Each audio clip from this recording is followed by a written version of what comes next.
Switching Sides, Old Version. By xBrawlx. It was when the girls confronted him about his feelings, that Issei's wounded heart was finally broken. Hurt and betrayed, he stormed out, and it was then that a chance to start anew and hopefully heal his heart presented itself by an unlikely source. What will the three factions do now that Issei had joined up with the hero faction? Harem Fem, Vali.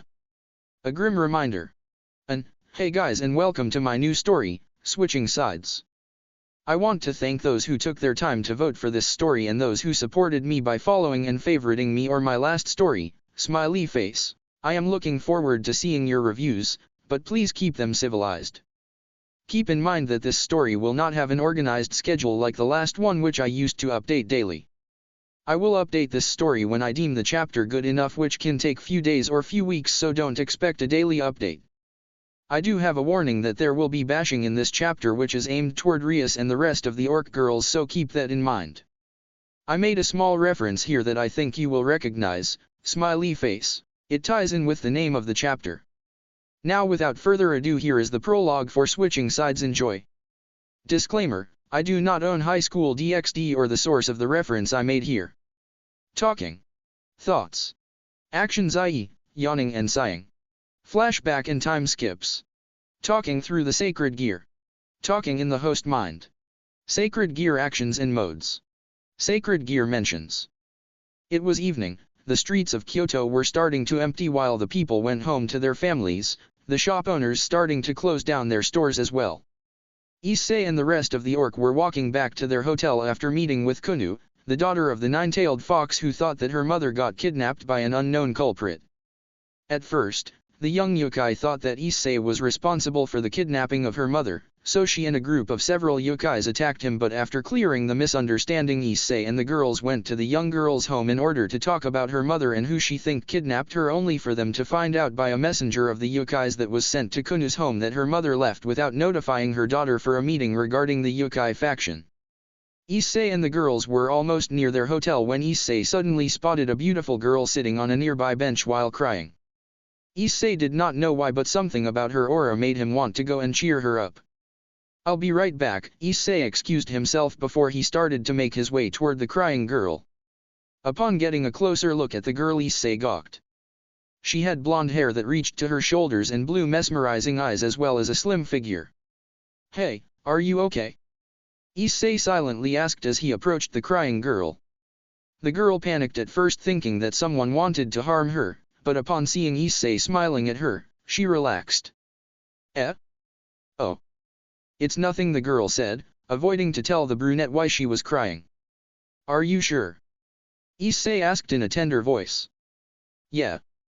Thanks anyway, the girl said with a small smile that captivated Issei. Beautiful, Issei muttered as he looked at the charming smile the girl gave him. The girl had wide eyes when she heard what Issei said before she started to blush like crazy. I am beautiful? The girl asked in shock. Why, you heard me? Issei asked in panic as he realized that he was heard. Why, yeah. Did you really mean that, though? The girl asked in doubt. I did. If I didn't know otherwise, I would have thought that you were an angel sent from heaven, Issei said while blushing slightly with a small smile as he told the girl what he thought about her, making her blush intensify. Stop it, the girl said as she punched him playfully while smiling.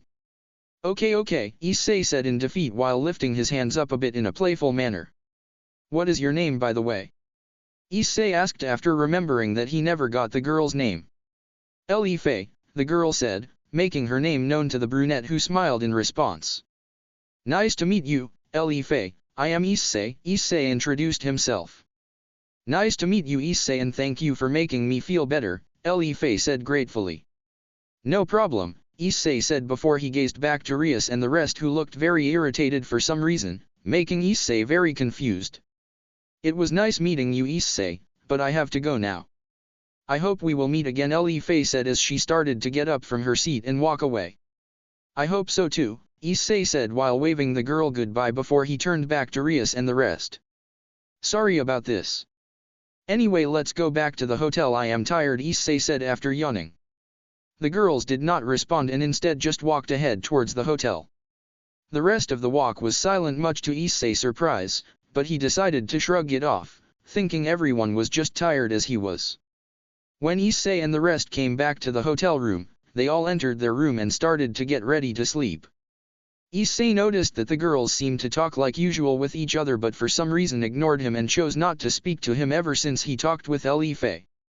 Everyone, is something wrong? Issei asked in curiosity, but he was surprised when he saw the girls glaring at him. Issei, for you what are we? Rias asked in anger. What do you mean Buckhook? Issei asked perplexed, not understanding what Rias meant. How do you feel about us? Akeno suddenly interjected, clarifying what her king meant. How I feel about you? Issei said, running the question through his mind as he tried to come up with an answer. Well, you are my friends, my comrades, and I care greatly about you, Issei replied with a smile, satisfied with his answer, but his satisfaction did not live for long when he saw the girls' reaction. The girls were very upset when they heard how Issei talked with that girl from earlier and it made them feel doubt in their heart. Were they not enough for him? Sure, he wanted a harem, but he already had them, and as much as they hated to admit that, he did not treat them like he treated that girl, which made them even sadder. They started to remember all the times they attempted to interact with Issei in a romantic and intimate way. They remember the looks of fright he had when he looked at them and how scared he was. They were confused as to why the brunette they all loved dearly acted like this, and when he asked them if something was wrong they decided just to confront him about his feelings towards them, but when they heard his reply they wished that they would never have done that. After hearing that he considered them as friends and comrades, they felt their hearts to ache and their rage to grow up.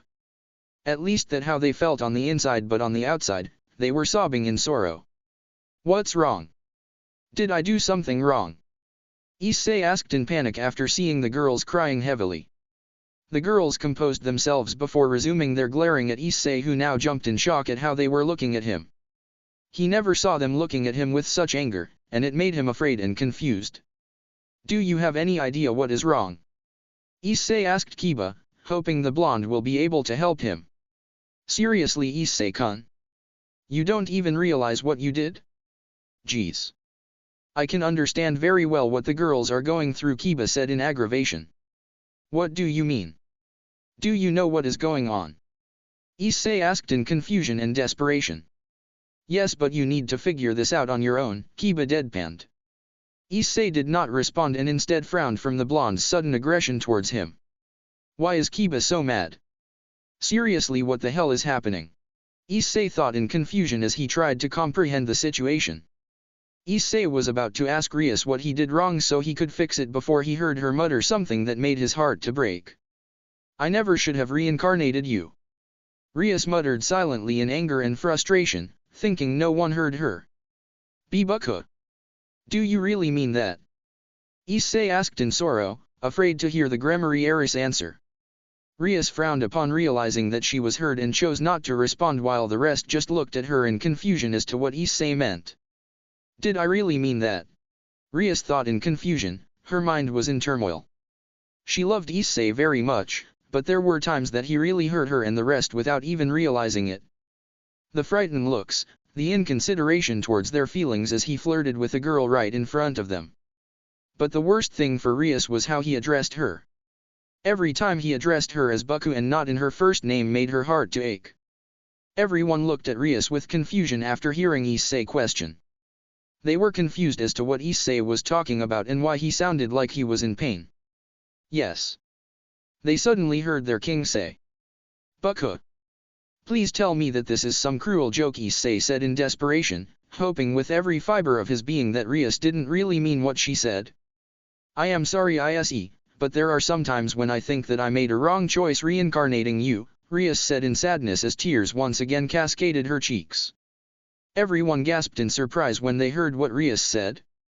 They thought that Rias loved Issei more than anything else after everything they have been through, but hearing that she had doubts about her decision to reincarnate him made them very shocked.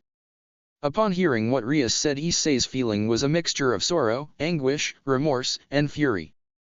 Partner, are you okay? Drake asked after sensing the distress his partner was currently experiencing. Issei did not answer, which startled the Welsh dragon. He was asleep when he suddenly woke up in response to Issei's intense feelings, and he was very confused as to why his partner felt like that. I thought you loved me, all of you, but I was wrong. It's just like last time, Issei muttered silently, but he was heard by everyone who frowned in response. If you felt that way, then you should have left me to die. Issei suddenly shouted in anger, shocking everyone. Issei. Rias said in sadness after witnessing the brunette outburst in anger, the rest looking at Issei in sorrow. Issei did not respond and instead glared at everyone before he stormed out of the room in anger. Issei, wait. Come back. Please. Rias shouted in desperation while lifting her hand and pointing it towards the door like she tried to reach for it. What did he mean when he said like last time? Irina asked in confusion, but she got no answer as everyone was deep in thoughts, trying to digest what happened right now except for one person who frowned after hearing Irina's question. At first, she did not realize what he meant, but after thinking about it, she remembered the one person who scarred him for life. Rainare. Konako said with a frown after realizing what Issei meant. At the mention of the fallen angel, everyone who were present back then snapped out from their train of thoughts and frowned as it dawned on them. Rainare. They muttered as they thought about the fallen angel as the pieces started to come together. The frightened looks, the need to have many girls to love him, the lack of reciprocating their feelings. It all made sense. He still didn't recover from what she did to him. What have we done? Akeno said as dread filled her and the rest. We have to find Issei-kun and apologize before it's too late, Kiba said in urgency while hoping that they won't be too late to find Issei. Rias just stood still with a look of emptiness. What have I done? She thought to herself as she remembered what she said to the boy she loved so much. She couldn't remember why she said that she regretted reincarnating him as her mind was in utter chaos. Rias, are you okay? Akeno asked her king in worry after seeing the empty look her eyes held. Rias continued to look ahead while ignoring her queen question, which made her worry to increase. Rias, come on, snap out of it. Akeno said while she shook her king. Akeno. Rias said after regaining her senses. Rias, we have to go and find Issei as soon as possible, Akeno explained to her king with urgency. Alright. Let's go, Rias said, still a little shocked before they all went outside to search for Issei. I can't believe that after everything we've been through that's how they treat me, Issei said in disbelief. I thought that they loved me. Especially Rias, but apparently I was wrong. Rainare was right, Issei said in sadness. On this day Issei received a grim reminder. A reminder of his time with Rainare and the things she told him, which eventually scarred him for life. He aimlessly strolled while contemplating about everything that transpired today before he found himself in a ruined shrine. How did I get here? Issei asked no one in particular as he looked around the shrine. Hyudu, he heard what appeared to be a girl calling him. He looked around the shrine to find the source of the voice, and upon finding it he tensed up. There stood Vali and Cao, both looking at him with carefully. Boost. The Welsh dragon voice echoed through the shrine as a bright light erupted before his red gauntlet appeared on his left hand. Cao and Vala looked unfazed at the summoning of the boosted gear.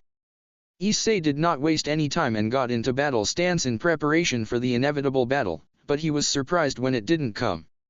You're not going to attack me? Issei asked in confusion, to which the duo nodded. We didn't come here to battle, Issei, Vala said with her tender to avoid provoking the boy. So why did you come here, huh? Issei spat out in ire. Relax, kid, we just wanted to talk to you, Cao interjected. About what exactly? Issei asked impatiently, he had enough of this already. You joining the hero faction, Vala deadpanned, which made Issei have wide eyes in response. Jay, join you? Are you crazy? There's no way I'll do that. Issei exclaimed in pique, rejecting the ridiculous offer. And why is that? Are you content with being a devil in that Gregori girl peerage? Cao nonchalantly asked as he gazed at Issei carefully, examining his expressions carefully. Issei had frowned upon the mention of Rias before he answered Cao. That's none of your business, Issei said in irritation. Perhaps, but are you really happy being just a flashy toy for them? A source of power and nothing more? Cao asked in curiosity, making Issei pissed. Don't fuck with me. I am not just a source of power for them, Issei said with fury, refuting Cao's accusation. Are you sure about that, boy? Cao asked, and just as he expected he saw doubt rising within Issei. Cao was no stranger to manipulating peoples. He was a very charismatic person that managed to convince many sacred gear users to join the hero faction by their own will, or if there wasn't any choice, brainwashing them into joining. But he didn't need to influence Issei. He knew that if he played this right, he would manage to make the boy doubt his friends and join them, but he had no idea that luck was on his side. I don't know. Issei confessed in sadness, his head lowered down as his bangs covered his eyes. If Cao would have asked Issei that question a few days ago, he would have no doubt, but after everything that transpired earlier, he wasn't sure anymore.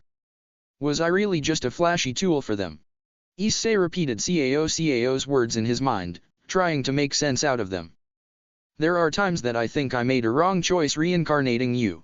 Rias' words heard in his mind, the painful confession of the crimson-haired girl that shattered his heart. I guess I really was just the flashy red dragon emperor, Issei had thought in sadness before anger started to grow inside of him as he remembered everything he did for them. He was broken, the feeling of betrayal and sorrow clouding his heart along with the feelings of rage and loathing. He didn't loathe the girls, he loathed himself for opening up for them and letting them penetrate the walls he erected after what happened with Rainiere. He thought that with them it would be different, that they will be able to heal the hole in his heart that was left by the vicious fallen angel, but they just expanded it, much to his dismay. Was this all an act? All those times they crept into my bed and tried to seduce me. Was it also that I will stay loyal to them so they could take advantage of my powers until they deem them useless? Issei asked himself in anguish as he realized that all the happy moments he had with the girls was just a facade. So kid, do you want to join us and crush those who hurt you? Cao asked after examining the expression on Issei's face. He looked hollow, like a part of his core has been ripped out. Cao started to feel sorry for the boy after seeing the condition he was. He wanted to help the boy and make him understand that the supernaturals are nasty beings that should be exterminated because they will always hurt you to achieve their desires. Vali for her part looked ahead with pity. She wasn't used to seeing her once ferocious rival this broken. She remembered the fights they had and how determined he was to protect the Gregori girl and her peerage, how he cared for them to the point that he laid his life on the line for them. She would never admit it, but she found his determination and ferociousness very attractive to the point that she started to have a crush on her rival. In this instance, Vali made a resolve that she swore to stick to regardless of what will happen. I am going to help him, I am going to mend the broken pieces of his heart regardless if he is my rival or not, she thought in determination.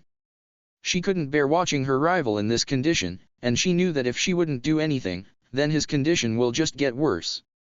Yes, she suddenly heard Issei said. She was confused as to what he agreed to before she quickly remembered Cao's question. After realizing what he agreed to, she was shocked, but she expected it to happen at the same time. Very well, boy, I will get rid of your evil pieces then, Cao said with a small smile. But I'll die. Issei said in panic as he remembered the consequences of ejecting your evil pieces.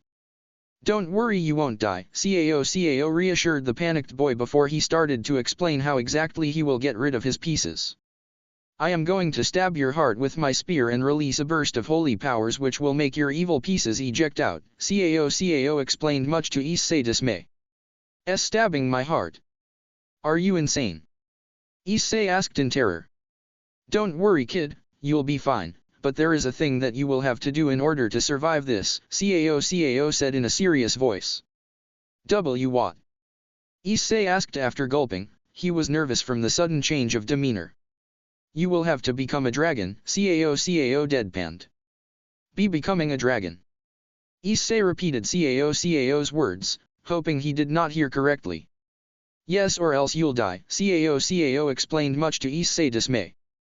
I guess I have no choice then, Issei relented after realizing he didn't really have any choice. It was either die or become a dragon. Cao stood in front of Issei with his spear in his hands in preparation to stab the boy's heart. This is going to be painful, boy, so be ready, Cao warned Issei, who frowned in response. He did not waste any time and stabbed his heart, making the brunette scream in agony from the immense amounts of pain he was feeling. Cao tried to make this as quick as he could so the boy won't be in pain for long. He released the burst of holy energy, making 8 pawn pieces to eject from his body. Upon seeing the evil pieces, Cao retracted his spear from the boy's heart. At first, Issei stood there petrified before he collapsed a few seconds after. "I'll start working on the transformation," Drake's voice was heard from the gauntlet as he begun to work on Issei's transformation into a dragon. Drake already had knowledge of the plan as Issei briefed him on what to do before they started. Vali stood there looking in pity as Issei laid unconscious on the ground after the ejection of his evil pieces. She felt sorry for the pain he had to experience both mentally and physically, but upon witnessing it her resolve to help him became much stronger. And that's a wrap for the prologue. I hope you liked it, smiley face. Don't forget to review, favorite and follow. See you next chapter, smiley face. The Dragon Hero. And, hey guys, and welcome to the second chapter of Switching Sides.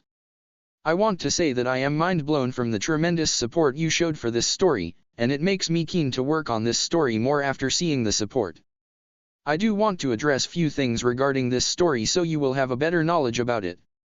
This story won't be the typical Issei is going to kill the orc because he is mad, and rather a story that will focus on how the new girls in his life will help to heal his heart and to make him get over his fears as they try to gain his trust. His state of mind and mentality after the events that transpired with the girls and with Rainiere is also going to be a major focus on this story. I will do my very best to write the feelings in a right way and to expand on them a lot more than usually while also keeping it realistic and not making him recover way too fast. His journey to recovery will take some time, and I will try to write it as accurate as I can to real life. Now without further ado, here is the next chapter. Enjoy. Talking. Thoughts. Actions, i.e., yawning and sighing. Flashback and time skips. Talking through the sacred gear. Talking in the host mind. Sacred gear actions and modes. Sacred gear mentions. Issei-kun, where are you? Please come back. Irina shouted as she and the rest of the orc looked around for Issei. They have been looking all around Kyoto already, and so far there was nothing that could tell them where he went. During their search, Rias did not speak a single word as she seemed to be deep in thought. How is this possible? We have been searching for hours, and we haven't found a single clue about where he is, Zenovia asked in frustration. I don't know, Zenovia-chan, but we have to keep looking, Akeno said with determination as well, refusing to give up on searching for the brunette. They kept looking around until they reached a place that looked like a ruined shrine that was in the outskirts of Kyoto. Do you guys feel that? Akeno asked as they neared the shrine, feeling a weird and unusual aura coming from within the shrine. Strange, Konako said with her stoic face as she looked at the shrine before she started to walk towards it, the rest following suit. As they were getting closer to the shrine, the mysterious aura they felt began to get stronger, but something about it alarmed the devils. This aura was not the usual aura you would sense in a divine place like a shrine, it was something else, something oddly familiar. Upon entering the shrine they were met with the ruins, but in the middle of the shrine they saw something that made their hearts to sink as dread, panic, and fear filled their souls. On the floor of the shrine, they saw 8 crimson pawn pieces that belonged to none other than Issei. Rias, who was still deep in thought as they entered the shrine, snapped out of it the moment she saw her evil pieces. Guilt and anguish started to fill the Switch Princess as she went ahead and picked up the evil pieces. Ise. She muttered as tears began to emerge from her eyes before she broke down into crying. After seeing their king break down into crying, the rest of the girls and Gasper broke down as well except Kiba, who just looked at the scene with wide eyes, still refusing to believe what he was seeing. I can't believe Issei-senpai is dead, Gasper said between sobs as he tried to wipe his tears away. The rest of the girls only cried louder after hearing what Gasper said. I don't think he's dead, Gasper-kun, because otherwise, we would have seen his body here, Kiba interjected, making everyone freeze as confusion and bewilderment filled them. So you say Issei-kun is not dead? Irina asked in bewilderment, trying to cling to the bit of hope Kiba provided her. I don't think so, Irina-san, Kiba said with a small smile, believing that his friend was not dead. After hearing what Kiba and Irina said, the rest of the girls managed to compose themselves. But how is that possible? He ejected his evil pieces, which means certain death. Akeno refuted Kiba's assumption. She, like everyone else, wanted to believe that Issei was alive, but as much as she hated to admit it, she knew that the odds for that are very slim. You may be right, Akeno-senpai, but if he indeed died, then we would have found his body here, so something doesn't make sense here, Kiba said. Everyone's feelings were currently turmoil. They did not know if they should feel hope that he may be alive or grief that he died. They were utterly confused as to why his body was not there because, as Akeno said, ejecting your evil pieces means instant and certain death. One thing they all agreed on was that something did not make sense here, and after thinking about it carefully, examining in their minds every situation that could occur here, they all nailed it down to the only two situations that made sense.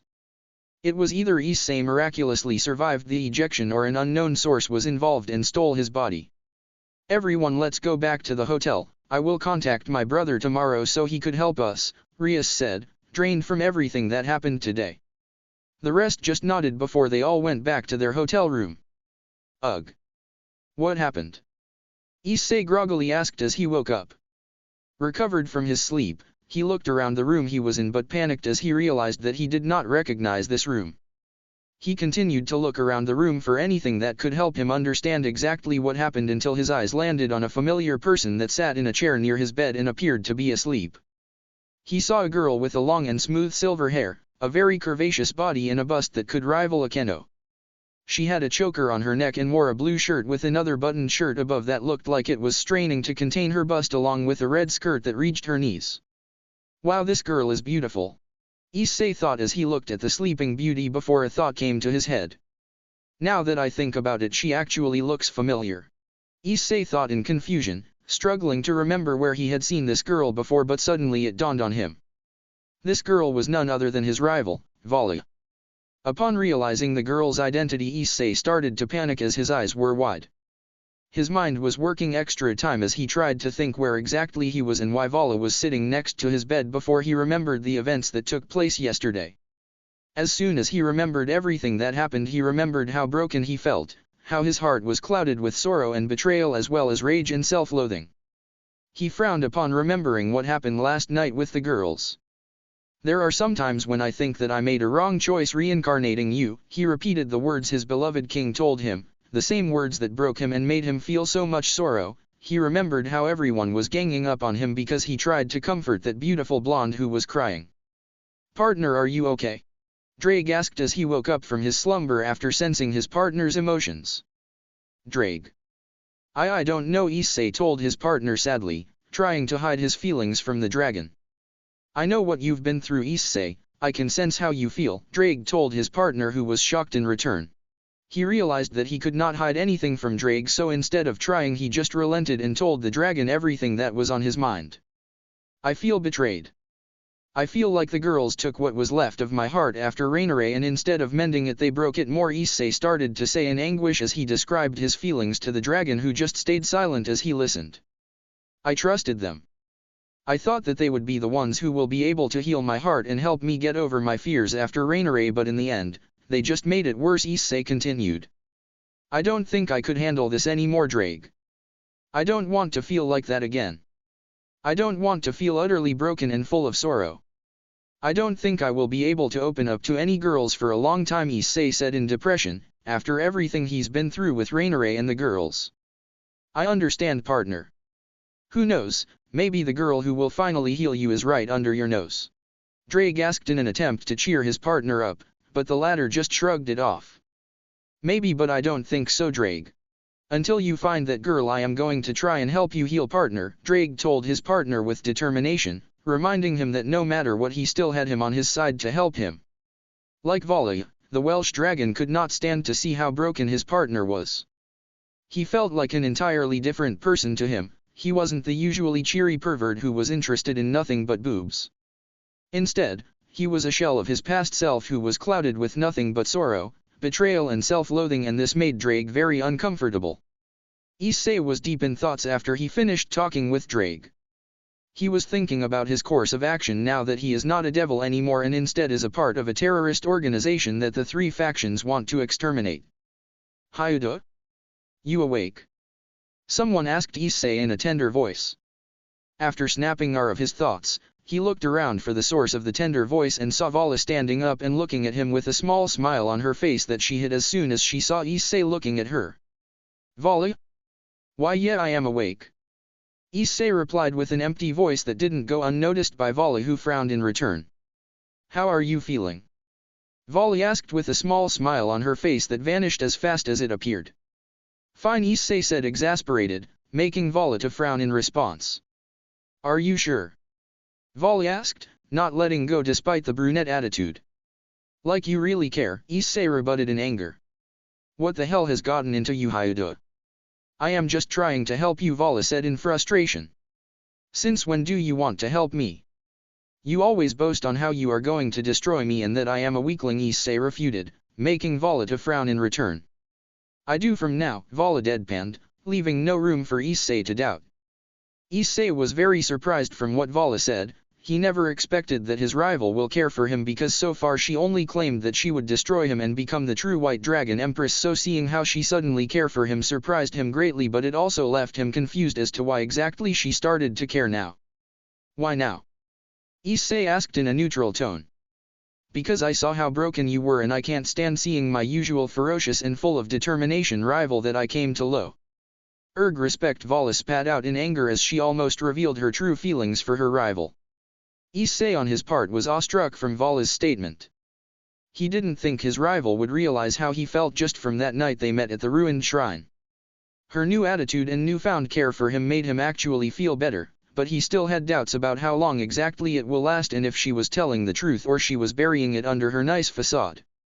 He couldn't help but notice the slip-up she had during her statement, and he had his thoughts about what she meant, but he decided against asking her what she meant to say in fear that she will get mad at him. "Thank you," Issei muttered quietly for no one to hear, but thanks to her enhanced senses Vali picked up exactly what she said, making her frown. "What did you say?" Vali asked, wanting him to repeat what he said louder. "I said thank you," Issei muttered loud enough, so it was audible without the need of enhanced senses. Upon hearing him saying that again, Vali replaced her frown with a sincere and big smile. She was happy that Issei had acknowledged her change of heart, and she hoped that in time he would be able to trust her completely, but she wasn't going to stop here. She wanted to mend the broken pieces of his heart back together, to tell him how she felt about him while hoping that he will reciprocate the feelings as well. She wanted to be his column which he can rely on in difficult times and that he would be hers. She wanted to restore him back to the same ferocious, determined, and kind guy that she came to fall in love with. She wanted to be there for him forever. "You're welcome, Hyuda, I will do my best to help you," Vali replied to her rival, still with her big smile. "Thanks again, Vali, I appreciate it," Issei said, returning a big smile of his own that made the silver-haired girl's heart skip a beat. "I have to go now, Hyuda, but if you need anything let me know," she said before she turned around and left the room, leaving Issei with much to think about. "Are you sure it was Vali, Drake?" Issei asked his partner in uncertainty after shortly Vali left the room. "Indeed, partner, though I must say that her sudden change of heart is very nice to see," Drake said in delight. "Maybe. But I am still not going to trust her completely just yet, not after what happened to me with Rias and the others," Issei replied. He couldn't afford to let his heart and trust be broken again, that would destroy him completely, and he knew it, so he needed to be more careful about who he will trust. "I see, partner, but I don't think that Vali have bad intentions." "I sensed that she sounded very sincere when she spoke," Drake interjected, telling his partner what he sensed. Issei did not respond and instead resolved to give Vali a chance to earn his trust. He would never tell Drake that, but he found Vali to be a very attractive woman, and her determination to become the best was actually something that motivated him as he slowly developed a crush on her. But after what happened with the girls in Rainare, he wasn't sure she out of all peoples would reciprocate those feelings, and he was afraid to reveal them to her, at least not yet. "Did he wake up already?" Cao asked as he saw Vali exiting Issei's room with a smile on her face while she looked like she was deep in thought. What? "Oh, yeah, he woke up," Vali said as her train of thoughts was broken by Cao. "That's good, I should go and pay him a visit later," Cao said, content that the brunette woke up. Vali did not say anything and instead nodded in approval before she went ahead to her room. "Issei, we need to talk," Drake spoke in Issei's mind suddenly, alarming the boy. "About what?" Issei asked warily, he knew that every time Drake said they needed to talk it was never about anything good. After your evil pieces got ejected I transformed you into a dragon like you asked, but you need to know the ramifications of that, Drake told his partner, who for his part remained expressionless as he kept quiet, making Drake continue talking. Anyway, you should know that since you are a full-fledged dragon now, you will adopt some draconic traits such as hardened skin and enhanced senses, mostly smell and sight, but you will also be very vulnerable to dragon-slaying weapons and attacks. Your strength and magic reserves will increase as well, Drake elucidated. Wow, that's a lot to take in, Issei said with a bit of shock as he heard the consequences of his transformation. Is there anything else I should know? He asked, making sure that there wasn't anything Drake forgot telling him. Yeah, there actually is. You will get some of my affinities and characteristics, but I am not sure which, so we will have to wait and see, Drake added, much to Issei's dismay. I see. Well, I hope it will at least be your good traits, Issei said with a bit of hope, which ticked off his partner. What do you mean you hope? All my traits are good, Drake asked, offended from his partner's statement as he attempted to refute it by praising himself. Never mind that, Issei said, a bit nervous. He did not want to meet pissed Drake again. The dragon just grumbled something that Issei did not manage to hear except for a few words like boob freak and pervert. I hope you liked this chapter. Don't forget to review, favorite and follow, smiley face, new life. Hey guys, and welcome to the third chapter of Switching Sides.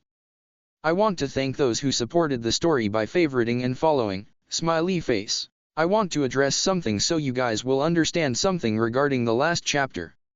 Some may think that Vali got off the hook for Issei too easily and that the interactions I wrote between them contradicted what I wrote in the ends about Issei recovery, but it's not. Vali was someone Issei knew for quite a while, and even then he still doesn't trust her. He just acknowledged her change of heart and is willing to give her a chance to gain his trust, which she doesn't have now. His feelings towards her will not be a significant factor in the process of her gaining his trust because he wants to be careful about who he lets in his heart, and he is afraid to be burned off again like he has been 2 times already. As he recovers he will change as well. Regarding the harem, those who are written in the story's characters, Ellie F, Vali, and Kuraka, are the only harem members so far, but I will make a poll in the future about which girl you want to see being added to the harem. Regarding the maiden and the dragon. Since Switching Sides got elected in the poll, I will give this story around 75% of my focus, and it will always be 1 or few more chapters ahead than the maiden. But don't worry, the next update will be to that story. Now without further ado, here is the next chapter. Enjoy. Edit. I had to take the chapter down shortly after uploading it because of an error, so I apologize for that. Talking. Thoughts. Actions, i.e., yawning and sighing. Flashback and time skips.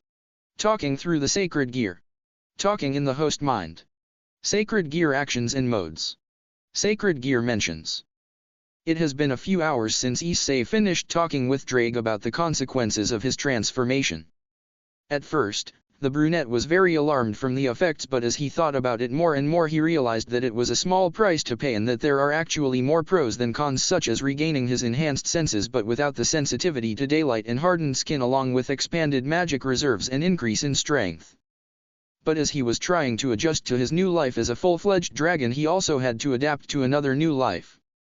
The life as a member of a terrorist organization that is hated by all the 3 factions. Never in his life did he imagine himself aligning with them, but he did not regret his choice. He saw how bad his supposed friends treated him and he figured that nothing could be worse than that. Knock knock. A knock on the door was suddenly heard, making Issei jump slightly. Issei didn't say anything as the person on the other side opened the door after hearing no response. Yo kid, I see that you are awake and well, Cao said as he entered the room. Cao? Why yeah. Issei nervously said as he looked at Cao a bit warily. Sigh. Listen, boy, I know that we have been enemies before, but right now we are on the same side, so you can stop being nervous around me, Cao said, sighing as he saw how Issei was nervous around him. Sorry, but it might take me time to fully trust you or anyone in that matter, Issei admitted as he relaxed slightly, making Cao a tad happier.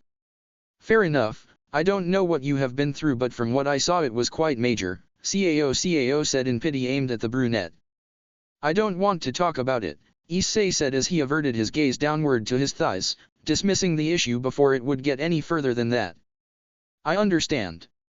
Cao replied as he struggled to come with something to talk about instead. Why are you here? Issei suddenly asked in suspicion. What do you mean, boy?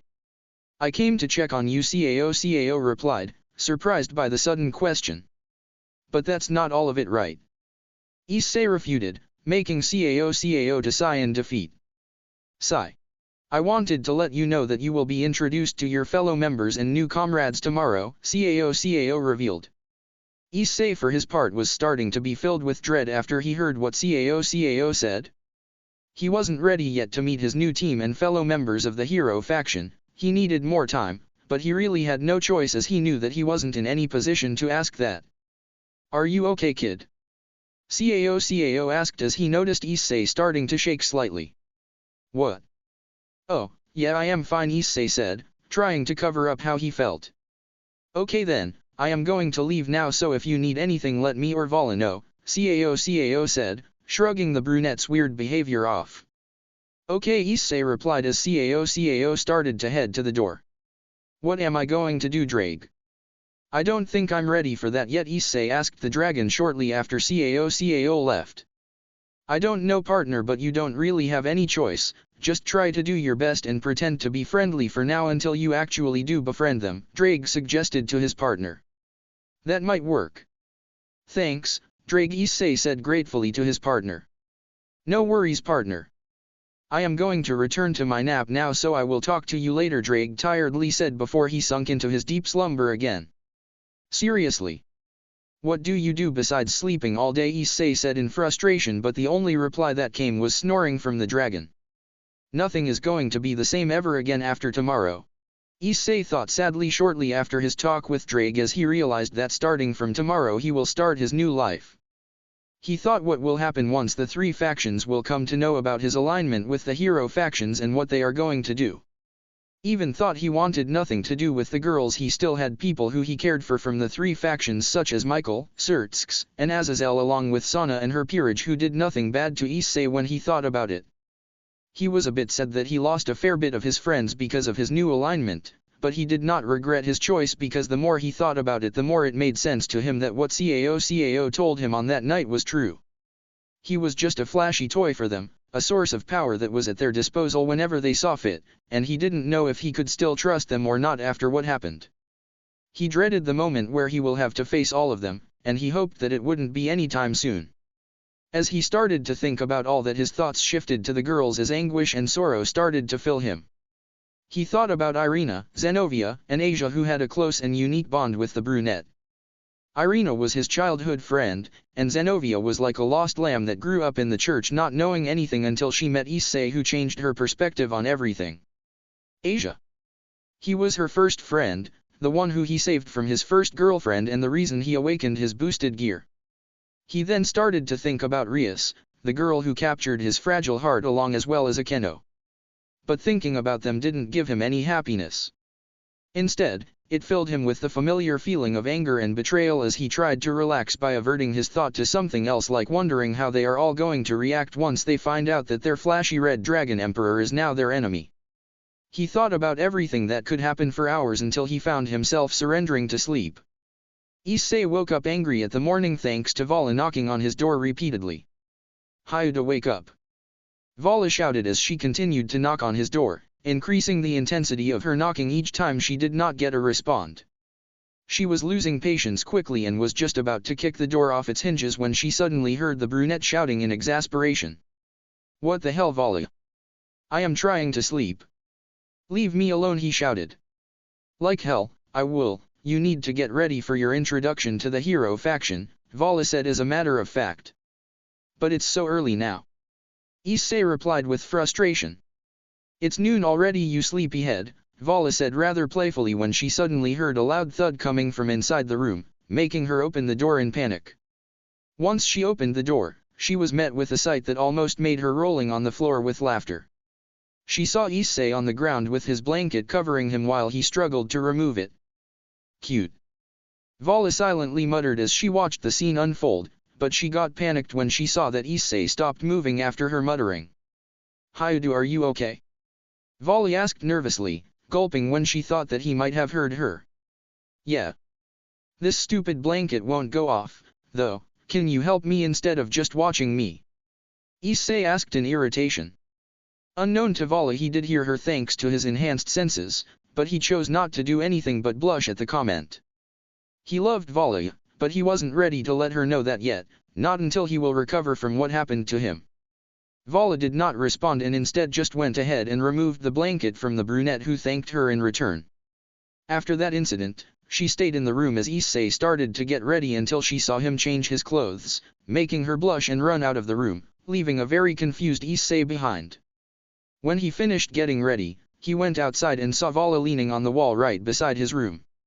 "Took you long enough," she said in a playful manner as she got up from her position on the wall and started to walk away, signaling Issei to follow her. When they reached their destination, Issei was met with a sight that made him panic. He saw the entire hero faction gathered around and talking to each other. He gulped upon seeing the amount of people that will dedicate their attention to him once he will be introduced. "Are you okay, Hyuda?" Vali asked in a slight worry as she noticed Issei behaving differently. "Why, yeah. Just nervous, that's all," Issei said with a shaky voice. "It's going to be okay," Vali said as she flashed a smile to her rival in an attempt to cheer him up. "I hope so," he replied, still very nervous from what to come. "Don't worry, I am not going to let anything bad happen to you," Vali said, but she was confused when she suddenly saw Issei turn crimson until she turned crimson as well once she realized exactly what she told him. They both remained silent until Cao made his appearance on the platform that was in the middle of the room and started talking. "Hello everyone.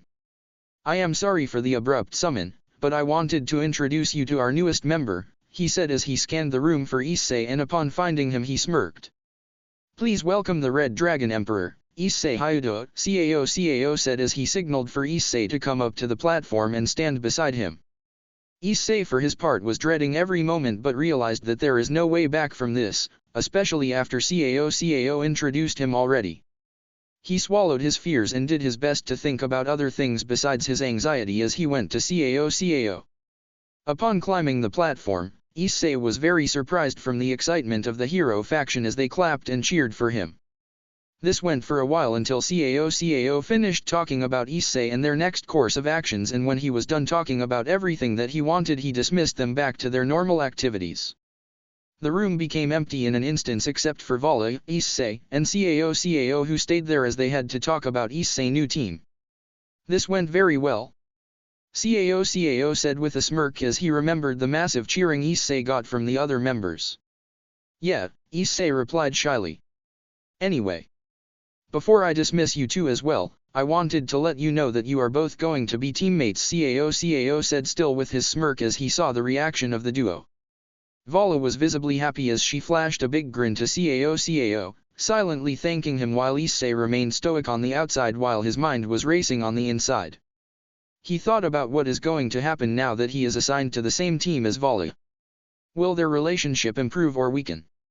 Will he be able to trust her and the rest of the team, which he didn't even meet yet? Especially now that his life could be depending on them. Out of all his thoughts, one stood out in particular that made him the most anxious. Will I mean something to them, or I am going to be the flashing Red Dragon Emperor once again? Thinking about all of this made him very uneasy, and to his dismay, this was noticed by Vali and Cao, who had worried looks on their faces. "Kid, are you okay?" Cao asked as he saw Issei shaking slightly. Issei did not answer him and instead just averted his gaze to Cao, who spoke once again in an attempt to make the boy relax. "Listen, kid, I know it has been hard for you, but at least give them a chance. Yeah, Hyuda, my team is actually made of good people. They are currently on a mission which they will return from soon. They were actually very understanding when I told them that I wanted to stay behind to look out for you," Vali said as she as well tried to make the boy relax, which seemed to work slightly as his shaking reduced. "How about you go and relax in your room, and when they will be back I will call you to meet them," Vali suggested, which was received with a nod of approval from the brunette, making her smile in delight before she escorted him to his room. Upon reaching his room, Issei went straight to his bed to relax as he went through today's event in his mind. "Drake, are you awake?" Issei asked in the hope that his partner was awake. During this entire time, Drake was the only thing he could rely on to stabilize him, and he couldn't be more thankful for the dragon. "Yeah partner, what is it? Do you think the same thing will happen with my new team?" Issei asked vaguely, but Drake understood it all too well. "I don't know partner, but the least you could do is give them a chance to prove themselves before you rule them out," Drake said, voicing his opinion on the matter. "You're right, but still. I can't shake this feeling that whoever I am going to trust will just end up doing the same thing Rias and Raineray did," Issei confessed in sorrow. "I know, but still. Not all people are like them," Drake said with venom towards the end. It wasn't common for the dragon to be mad at something, but after he witnessed the uprising and downfall of the one he considered his partner by none other than those he trusted the most, he felt sorry for him as his hate towards the Gregori peerage intensified. "I guess," Issei replied emptily, partly agreeing with the dragon while doubt still lingered inside of him. "Give them a chance partner, I am sure that you won't regret it. Don't forget that I am here for you whenever you need me," Drake said, encouraging his partner to give his new team a fair chance while also reminding him of his presence in case he needed support. "Thanks, Drake," Issei said gratefully to the dragon. "No worries partner, I suggest you should go to sleep, you had a rough day today," Drake suggested his partner as he sensed how drained he was both mentally and physically. "Yawn. Good idea." "Good night Drake," Issei said tiredly after yawning. "Good night partner," Drake replied as he as well started to feel drowsy before he sunk into his slumber. "And, don't forget to follow, review, and favorite, smiley face. I also wanted to say something regarding Drake. He will be a combination of slight OOC and his canon self, so keep that in mind. New team. And, hey guys, and welcome to the 4th chapter of Switching Sides. I want to thank those who supported this story by reviewing, favoriting, and following. It makes me really happy to see the overwhelming support this story gets, smiley face. I also want to announce that I am making a poll about who I should add to the harem next, so please go to my profile and vote for the person you want to see in the harem. The 2 peoples with the highest vote count at the end of the vote will be put in the harem. I also want to stress out that some things in this chapter will not follow canon. As I said before, some things had to be altered for them to fit the plot of the story, and this chapter has few of those things, which I also talked about at the end of the story. This chapter, like the previous ones, focus on Issei's state of mind and feelings, but this chapter will take a darker turn, so keep that in mind. I also want to warn that there will be some sexual things in this chapter, so keep that in mind. I also wrote a few things in the ending ands regarding that sexual content and the changes I made, so please read that as well before leaving a review, smiley face. Now, without further ado, here is the next chapter. Enjoy. Talking. Thoughts. Actions, i.e., yawning and sighing. Flashback and time skips. Talking through the sacred gear. Talking in the host mind. Sacred gear actions and modes. Sacred gear mentions. It has been a week since Issei's introduction to the rest of the hero faction members and his talk with Cao and Vali regarding his meeting with his new team. During this week many things happened for the brunette, such as many encounters with Vali which helped to slowly improve their relationship. While Issei still did not trust Vali entirely, he was on his way there, but he knew that it will still take him time to fully let her into his heart and past the walls he erected after what happened with Raineray, Rias, and the girls. Another thing that happened for the brunette in this week has been the beginning of his training with Vali and Cao, who expressed their desire to start training him on gaining control over his new draconic powers, which he was still clueless about. They also agreed that Issei will train with Drake in his subconscious every night in order to hasten the training process, which by their estimation could take a few weeks that they didn't have, as they had to prepare for the consequences of Issei joining their ranks and the potential increase in heat as the 3 factions would start to search for the Red Dragon Emperor in order to return him to them at all cost.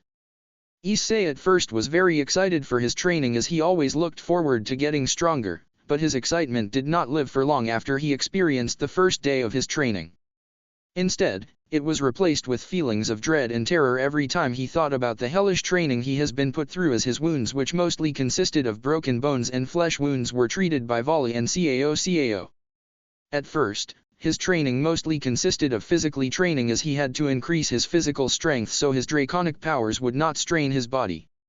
And so for the first few days, He trained non-stop and he was on the verge of collapsing, but to his luck, Vali and Cao announced that his physical condition is enough for now and that his training will be changed to focus on his draconic powers from now on, which means that Drake will finally start to train the brunette in his subconscious, making the boy thank every god in existence for stopping the physical training, while dread filled him when he realized that he had to start to train with Drake, who was known to be a proud dragon, which meant that he would probably won't go easy on the brunette.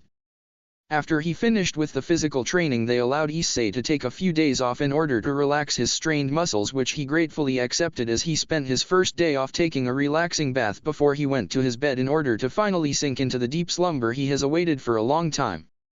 "You have done a good job during this week, partner," Drake spoke in Issei's mind, satisfied with the progress his partner made.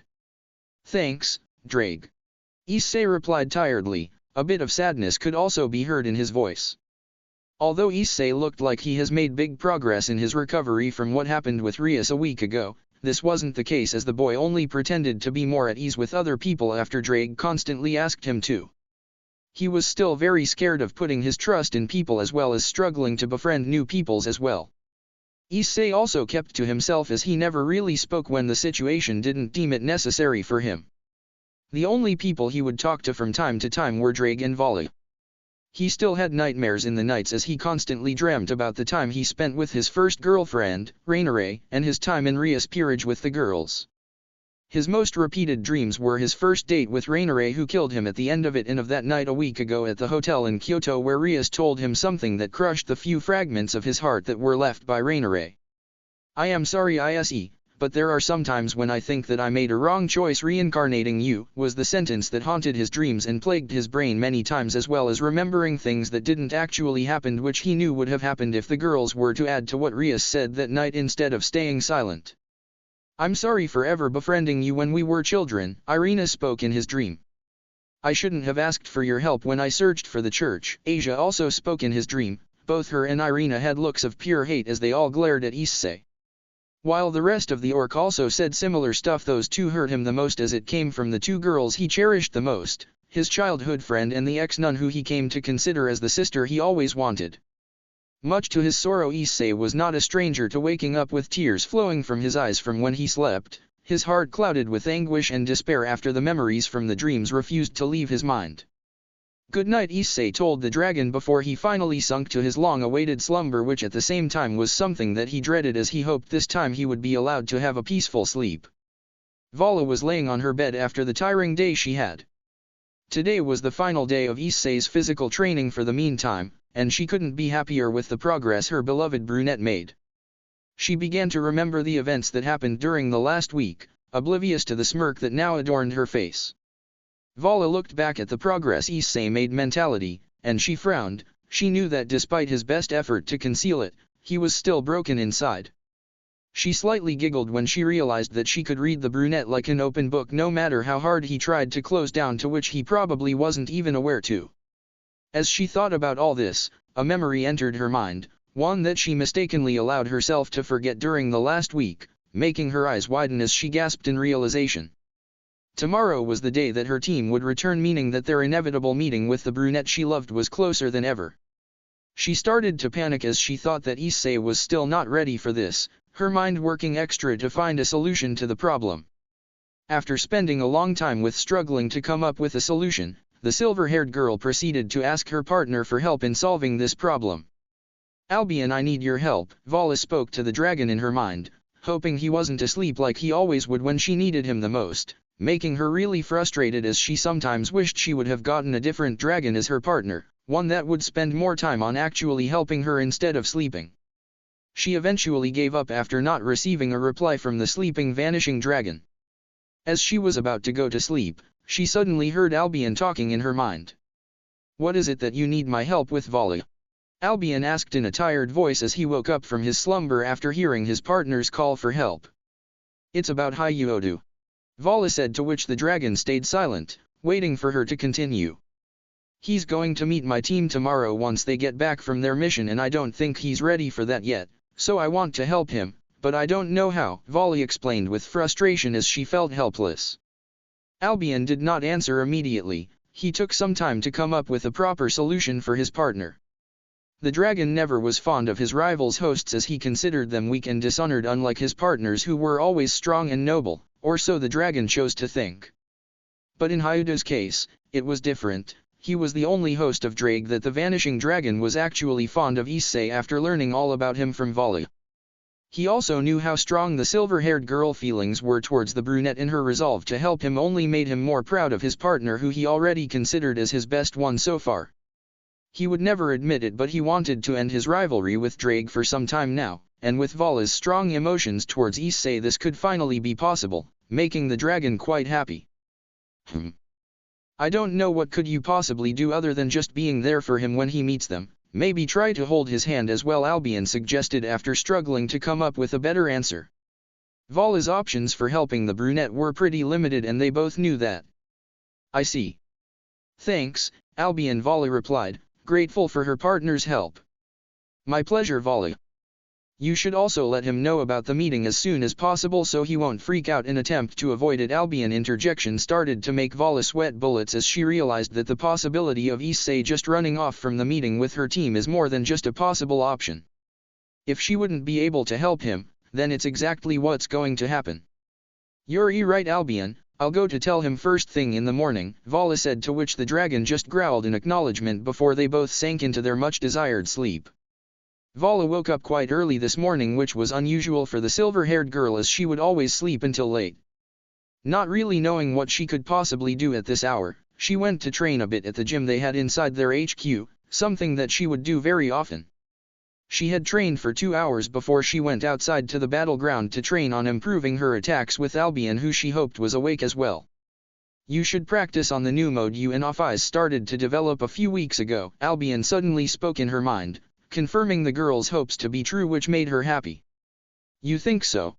Vali asked with a small smirk on her face as she remembered her new attack. Yeah, it's still in very early stages, and you still have a lot of practice to do before you can actually use it. It does look very promising, Albion said, voicing his opinion on the new mode with happiness evident in his voice from the tremendous growth his partner was showing. Vala did not answer and just hummed in acknowledgement before she got into a battle stance. Balance breaker. Vali had shouted before she was enveloped in a bright light. Vanishing dragon balance breaker, Albion voice roared through the battleground as the light died down, revealing Vala clad in her white scale mail. Upon entering her balance breaker, Vala started to focus on drawing her Lucifer powers and combining it with Albion powers, something which she learned was possible from Ophis, who also gave her blessing. Few weeks ago.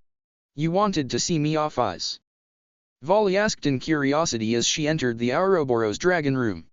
She was told by Cao earlier this day that Ophis had an urgent matter to discuss with her, which made the silver-haired girl spend her entire day thinking what could Ophis possibly want that it would be so urgent, but she and Albion, who was also surprised from the urgent summon, couldn't come up with anything. Yes, Vali, I wanted to talk to you about your powers, Ophis vaguely said, which made Vala cock an eyebrow in confusion while inside she felt a bit excited. Vala was well known for being obsessed with powers and wars, but what only a few people also knew was that to her comrades and friends Vala was one of the nicest and caring persons, as she would always value them a lot. Okay then, what is it? Vala asked, eager to know what Ophis meant with his powers while leaning as close as she could. Right now you possess 2 primary power sources, Ophis started to say. One is the power of Albion, the vanishing dragon, and the second is your diabolic powers which you inherited from Lucifer, your grandfather. At the mention of his grandfather, Vali had his eyes widen in surprise. What I wanted to talk to you about is the possibility of creating a new mode for your long Enus by infusing your Lucifer powers with Albion powers, Ophis said in her emotionless voice as Vala's jaw dropped to the floor from what she said. Is this really possible?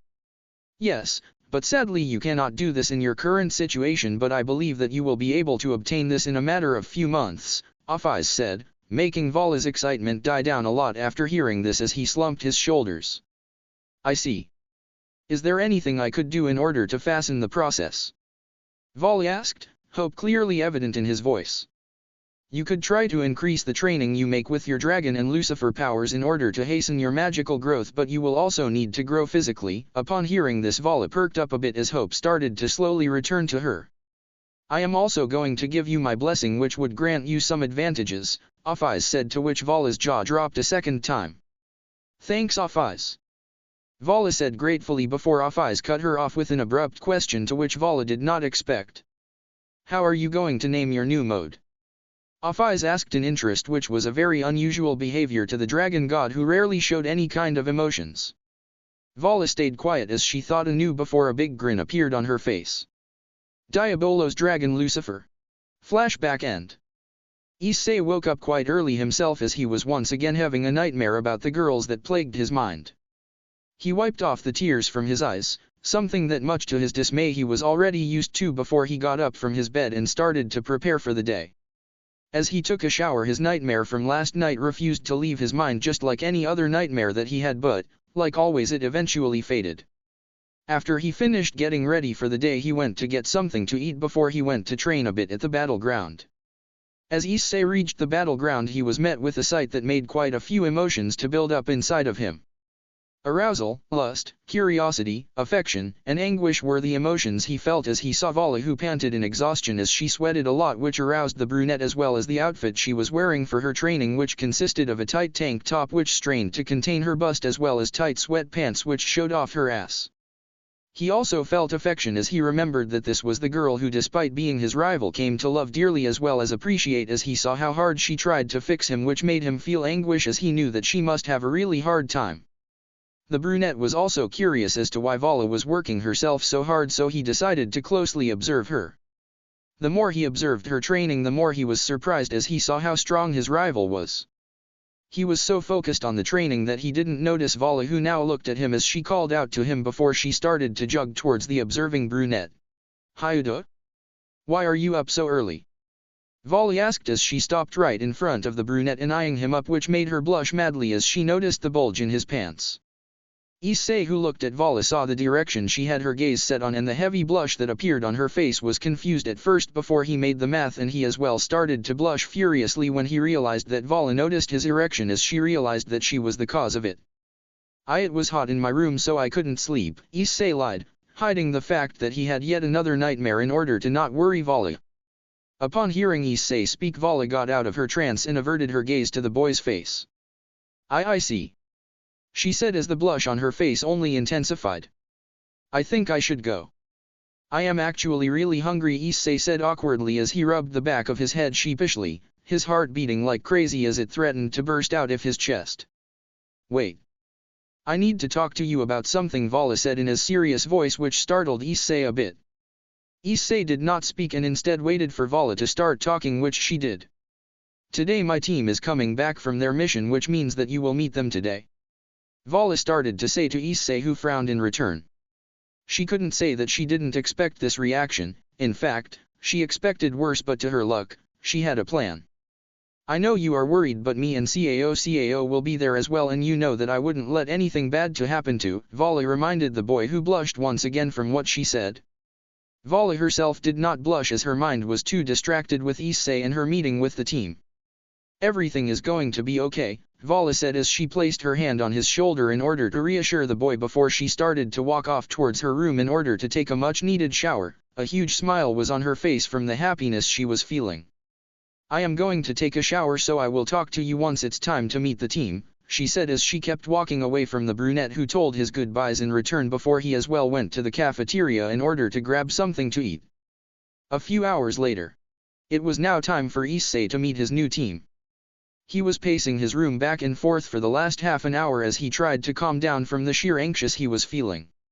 Issei dreaded this moment ever since his talk with Cao and Vali at his introduction to the hero faction a week ago. Partner, you have to calm down, Drake told his partner in worry after sensing his distress. Issei did not respond, but after hearing what his partner said, he started to take deep breaths as he slowed down his pacing. By the time he calmed down, a knock on the door could be heard before it was opened by Cao, who now stood at the entrance with Vali. It's time, kid, are you ready? Cao asked Issei as he noticed the sweat on the brunette's forehead. Why yeah, Issei said weakly before he started to follow Cao and Vali to the main hall to meet his new team. During the walk towards the main hall, no one dared to speak a word while Vali and Cao would look at Issei from time to time to see if he was doing okay. They knew how scared the boy was, and they both agreed to do their best to ease it up for the brunette. As they got to the door of the main hall, both Cao and Vali stopped in their track before opening the doors as they averted their gaze to Issei. "Here it goes, kid, I hope that you're ready," Cao said before he opened the doors and went inside with Vali and Issei following suit. As Issei entered the main hall, his gaze quickly landed on the unfamiliar faces before he saw one face that he knew all too well, which made him frown. He could never forget her. Her blonde hair that reached her shoulders, her blue eyes, her slim body and the alluring aura that calmed the brunette down. This was none other than Ellie F Pendragon, the crying girl who he cheered up on that night. And, don't forget to follow, favorite and review, smiley face. I do want to address few things that were in this chapter. The last interaction with Vali and Issei in the battleground was made for a reason which will be explained next chapter, so don't worry. Regarding the Diabolos dragon Lucifer, I have no idea how it was created in canon and how the name came to be, but that's my version of it. As I said, there will be some alterations from time to time for the sake of the plot, but I will always try to make them minor. Reintroductions. And, hey guys, and welcome to the 5th chapter of Switching Sides. I want to thank everyone who favorited, followed, and reviewed the story so far. The voting about which 2 harem members should be added is still up, so go and vote because the results so far are very close to each other and each vote matters. I do want to stress something about this chapter before you jump to possible conclusions, but those things will be at the ending ands to avoid spoiling the chapter before it even begun, so check the ending ands as well, smiley face. Now, without further ado, here is the next chapter. Enjoy. Talking. Thoughts. Actions, i.e., yawning and sighing. Flashback and time skips. Talking through the sacred gear. Talking in the host mind. Sacred gear actions and modes. Sacred gear mentions.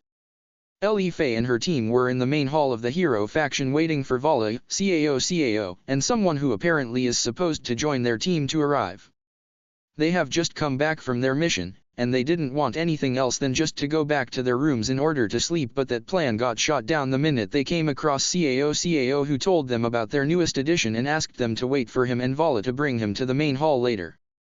The entire team were exasperated by this decision but decided to comply regardless, and so they spent the last hour in the main hall doing nothing. Once Cao and Vali arrive, I'm going to teach them a lesson for making me wait, nyah. Kuraka said playfully with a devilish smirk as her mind thought of every possible teasing that she would give Vali and Cao. Please don't, Kuraka-sama, I am sure that they have a good reason for why they are late, Ellie F said in her tender voice as she smiled at the Nico Shao. Ellie F was a very happy, enthusiastic, and easygoing girl. She was also very polite as she will address everyone, friends or foe, with the honorific sama. Naya.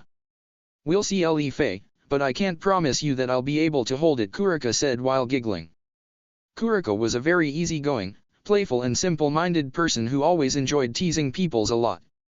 She is a very vulgar woman who uses her incredible beauty and seriousness as a weapon for her teasing.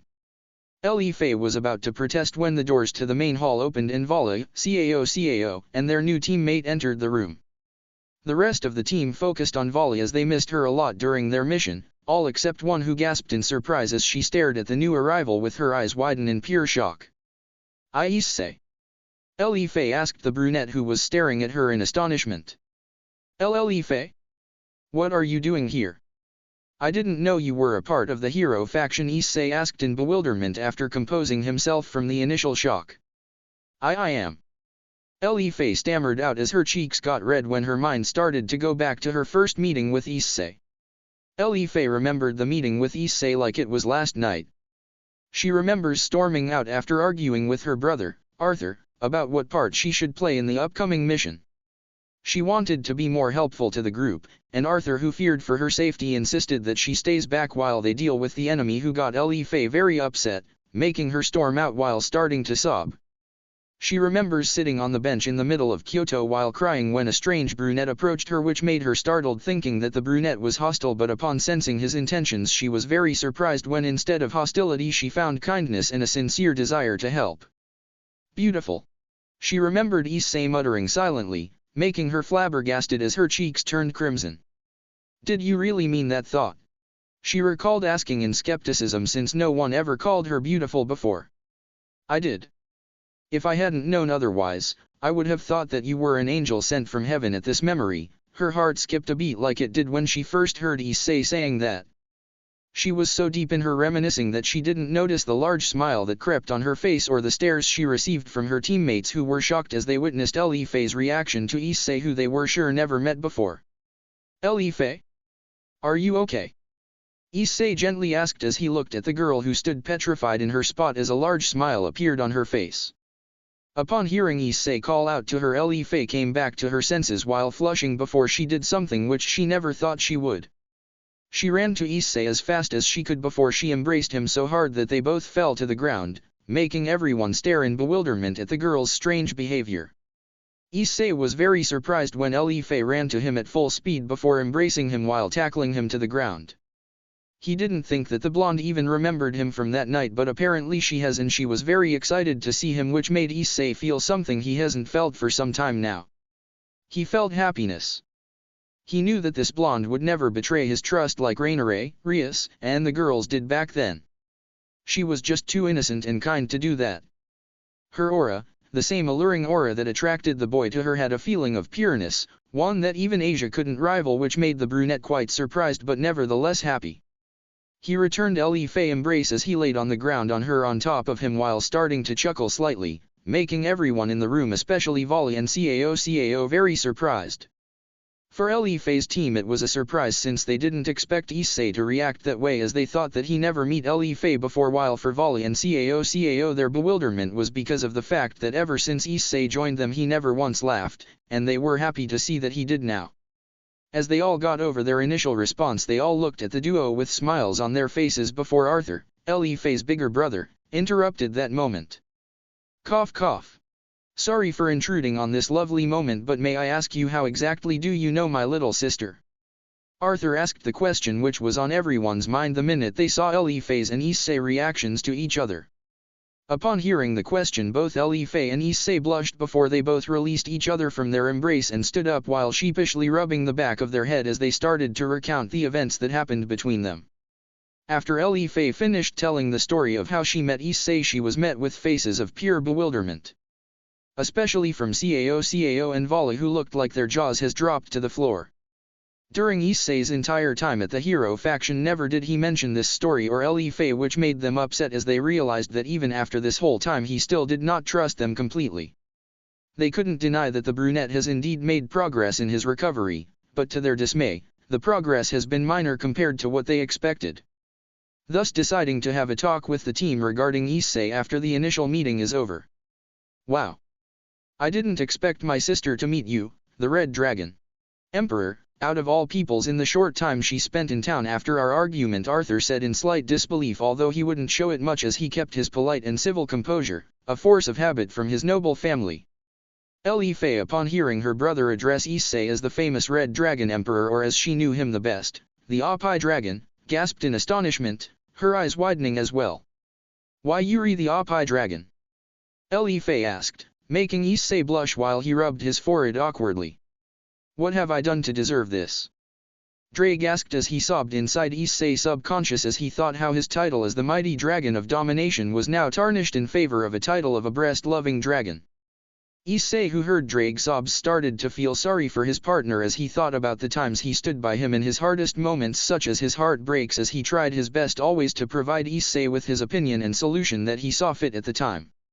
He remembered his life as a goofy breast-loving person when he was at Rias peerage, where he had no worry in the world except for an occasional fight, but now, his life as a member of the most infamous terrorist group, the Hero faction, did not give him the benefit of being goofy as he was, nor he desired to stay like this after what happened to him with the girls in his life, and upon realizing this, Issei decided that he will restore to both himself and Drake the title of the Dragon of Domination who can make gods perish. Sure, he would still love women very much and will cherish their assets greatly, but instead of boasting about it, he will keep it to himself to not make Drake's grief even greater than it already was. "Why, yeah, but I am not going to be any more," Issei replied to Ellie F after making his resolve, making both the blonde and the dragon within him as well as the rest of the occupants of the room shocked. "Why? I thought you liked being the Ophis Dragon," Ellie F asked as tears started to drop down her cheeks as she learned about Issei's decision to stop being the Ophis Dragon she admired dearly. "I did. In my old life, but now, after what happened to me I decided to change, Issei weakly said as sadness could clearly be heard in his voice, making Ellie F curious as to what he meant by saying, what happened to me, but she decided to delay further questions on it until she had an opportunity to ask the brunette. I know that you are probably sad for losing a character that you admired, and I am sorry for that, but don't worry, no matter what I will not let you be sad, Issei said with a newfound smile and determination as he gazed at Ellie F with eyes that showed his determination never to let the blonde be sad. Issei was feeling many emotions in what's left of his heart. He felt sorrow, determination, and for the first time for quite a while, trust. He felt sorrow that he left behind the last remains of his old self in favor of his new life, but nevertheless, he did not regret this decision. Determined always to keep Ellie F happy no matter how he felt, as he knew that the girl did not deserve to feel sadness in her life, especially not the same kind of sadness and sorrow he felt. He knew that the girl was special, her aura transmitted how pure and innocent she was, how joyful and thankful for every moment in her life she was, and how she cherished her friends and family above everything else, and a person like that do not deserve to feel sorrow or heartbreak. Issei knew that no matter what, he could trust Ellie F, but as his mind told him to trust her, his heart told him a whole different story, as it still struggled to mend the broken pieces that were made by Rainiere and trampled by Rias and the girls until there were only small shards. For now, the brunette decided that he will do his best to try and trust Ellie F while also keeping his promise never to make her sad regardless of whatever he trusted her or not. But one thing he knew, no matter how long it will take, his heart will not be able to mend its broken pieces alone. Issei, have you met the rest of the team yet? Vali's question made Issei snap back to reality as he quickly averted his gaze to the silver-haired girl who had a small smile and a blush on her face as she looked at the dazed brunette. And no, Issei awkwardly replied as he realized that he was caught dozing off before he looked at his new team again, and upon landing his gaze on a raven-haired girl something tugged him in the edge of his mind that this girl was familiar to him from somewhere. Wait. This girl looks kind of familiar to me, Issei said as he pointed at Kuraka, who cocked an eyebrow in surprise from being pointed out by the brunette before she quickly composed herself back. I would have remembered it if I knew someone as handsome as you are, Nya, Kuraka playfully said as she scratched the air like a cat, making Issei flush for what seemed like the 10th time in the past hour. After Issei had got over his blush, he stared at the raven-haired girl intently as he searched for clues about where he might have met her before until he noticed a detail that made him instantly remember who she was. Wait a minute. You are Kuraka, Konako's sister. Issei exclaimed in victory as he figured out who the girl was who tensed up at the mention of her little sister. You're that pervert who was in the Gregori peerage along with my Chiron, right? Can you please tell me how is she doing? Kuraka asked while dropping her playful attitude in favor of asking for her sister's well-being as she held Issei by his shoulders while looking straight into his eyes. Konako, or rather Chiron, was a very sensitive matter for Kuraka as she always felt bad for how she left her little sister and how her sister hated her after she killed the king of her peerage in order to save both of their lives. She knew that no one but herself knew the real motives of killing her king, which made the devil's job of framing her as a ruthless stray an easy task, and thus making her little sister hate her, which broke her heart as she knew that her little sister wanted absolutely nothing to do with her.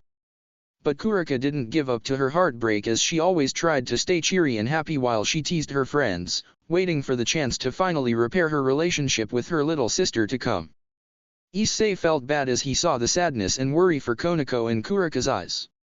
He learned about what happened between the two Nico Xiao and their history when he spoke with Konako after their first encounter with her during the Young Devil Gathering a few months ago.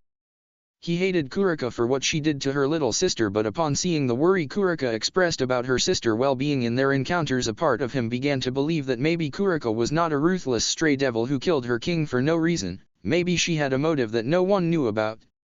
The longer he pondered about it, the longer the part that believed it grew as his hate for the black Nico Xiao started to fade away and instead replaced by feelings of pity for the girl's unfortunate life. Last time I saw her she was doing fine. But that was more than a week ago, Issei told Kuraka in a weakened voice, making the Nico Xiao form a huge smile on her face before she kissed Issei in happiness and gratitude as Issei told her that her sister was doing good. Vali and Ellie F frowned as they saw Kuraka's abrupt display of affection, both blushing as they continued to stare at the duo while intense jealousy rose within them, hoping that it would be them instead of Kuraka. They heard what Kuraka and Issei spoke about and they could understand the bliss Kuraka was in after learning about her sister and why she kissed Issei, but still, they couldn't shake the feeling of jealousy. Upon breaking the kiss between them quickly after it was made by a very surprised Issei who was happy about the sudden affection Kuraka showed him. But while he was happy, his mind and heart were in other cases, as his heart reminded him of how broken it was while his mind reminded him why and how. Making the brunette drop his internal happiness as he returned back to his depression.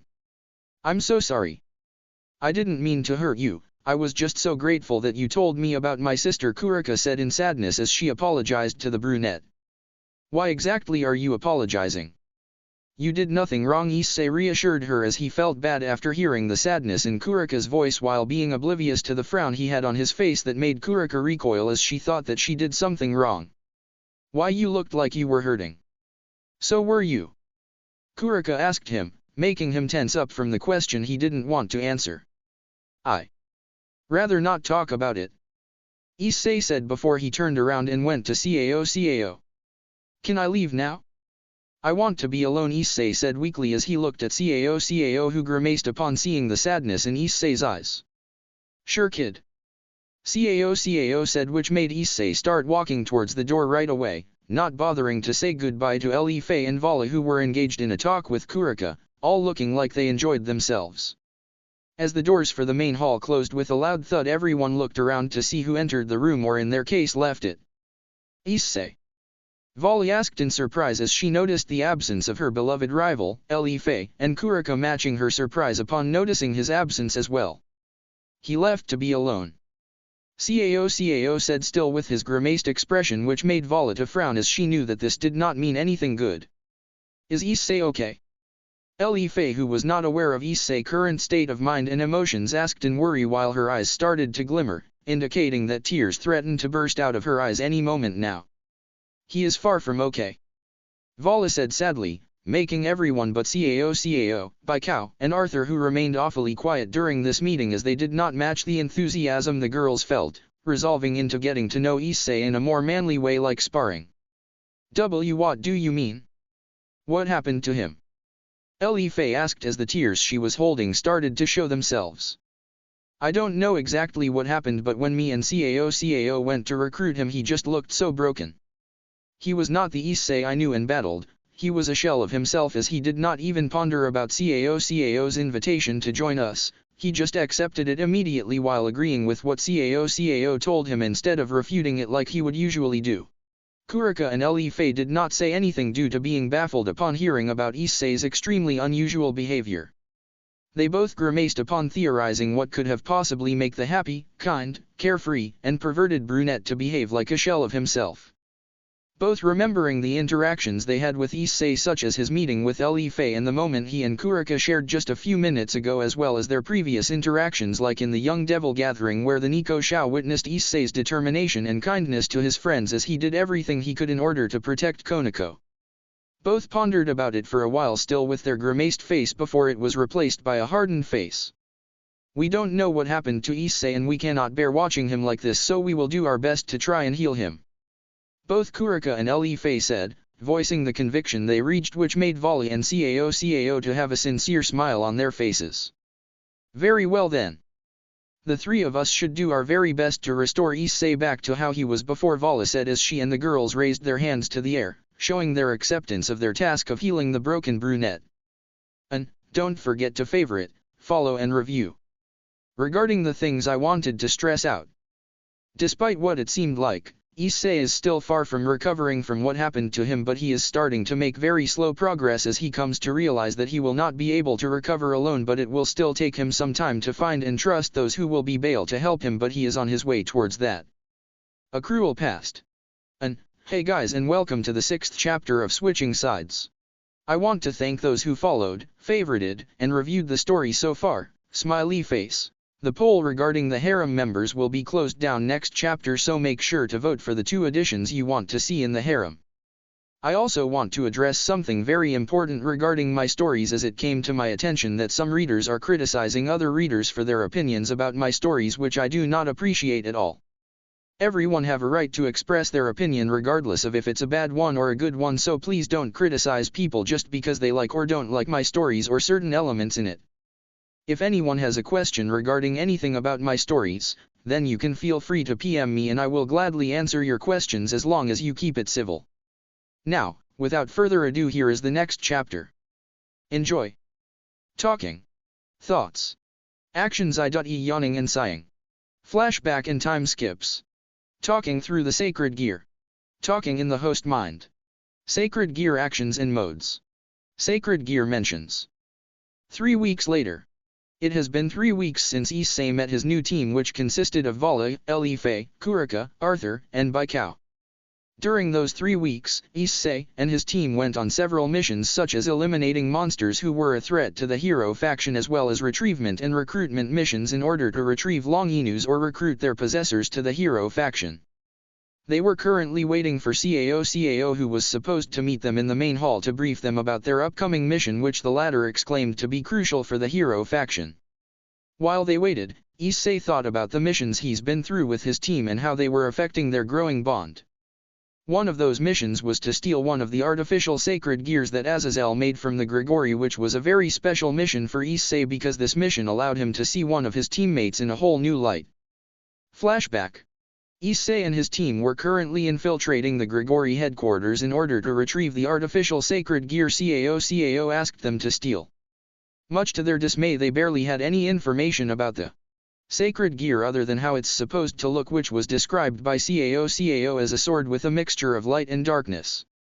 Cao did not tell them why exactly he required this sword, but they figured out that if he asked them to retrieve it, then it must have some high significance to the hero faction, so they decided not to question his motives further and just agreed to the mission.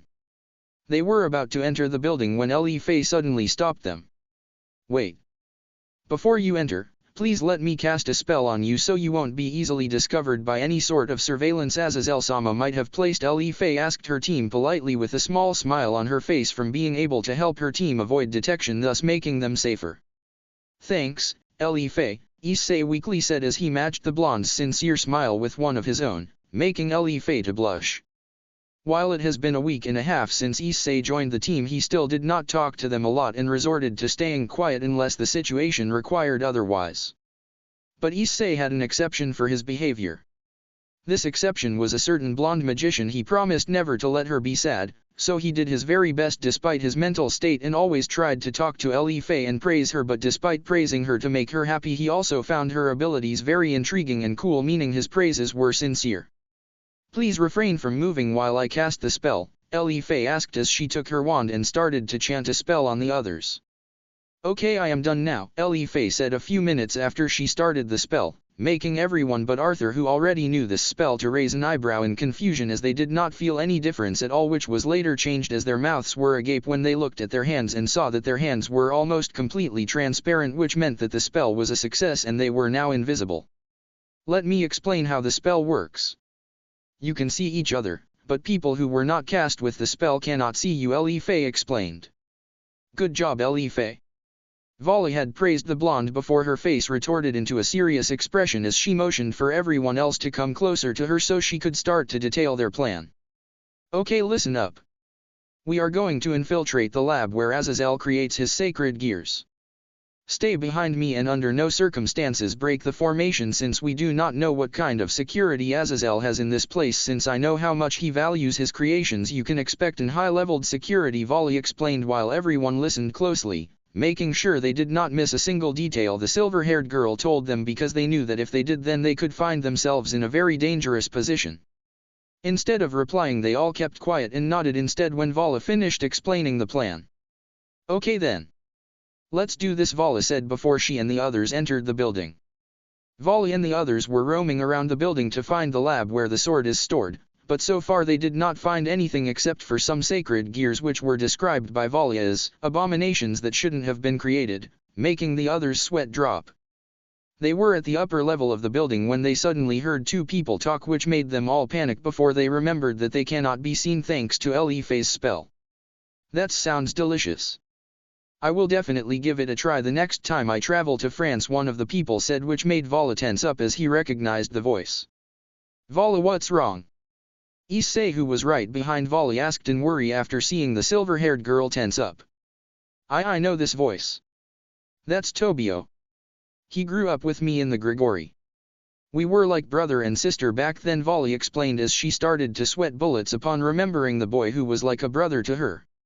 Issei frowned upon hearing what Vali said as he started to feel pity for her when he realized that she might have to face against Tobio, who she considered being like a brother to her. Issei placed his hand on Vali's shoulder, surprising her from the sudden contact before he leaned on and spoke gently into her ear in order to assure the girl as well as not to be heard by Tobio and the other person. I know what you probably feel right now, but it's going to be okay. We are not going to hurt them unless we have to, and even then we will only fight them in order to stall time until we retrieve the sword, Issei said, which made Vali to visibly calm down after hearing the assuring words of the brunette she loved. Thank you, Issei, I appreciate it, she said thankfully. Issei did not reply and instead focused on Tobio and the other person who was still unknown to them, which made them a bit afraid since his aura was one of sheer power. You should. I might tag along with you so I could find more cuisines, the unknown person replied to Tobio. I'm looking forward to that, Dulo, Tobio said, and upon the mention of Dulo, the strongest exorcist, Vali froze in horror. Dulo. What the hell is he doing here? Vali asked in bewilderment as dread started to fill her, making her team confused as to why she was so shocked by the appearance of Dulo. Vali, what's wrong? Why are you so scared of this Dulo person? Issei asked in confusion as he was not used to seeing Vali reacting that way to her opponents. Dulo is no one to joke about. He is the strongest exorcist to ever exist, as well as the possessor of the second most powerful Longinus, the Zenith Tempest, which from what Azazel told me can control the weather and the elemental attributes that exist in nature, Vali explained, making everyone match her shocked expression. They were starting to wonder how they could face such strong opponent like Dulo if they were to be found out. No one uttered a single word, but one thought ran through everyone's mind at that moment. We have to find this sword as soon as possible, or we'll be dead.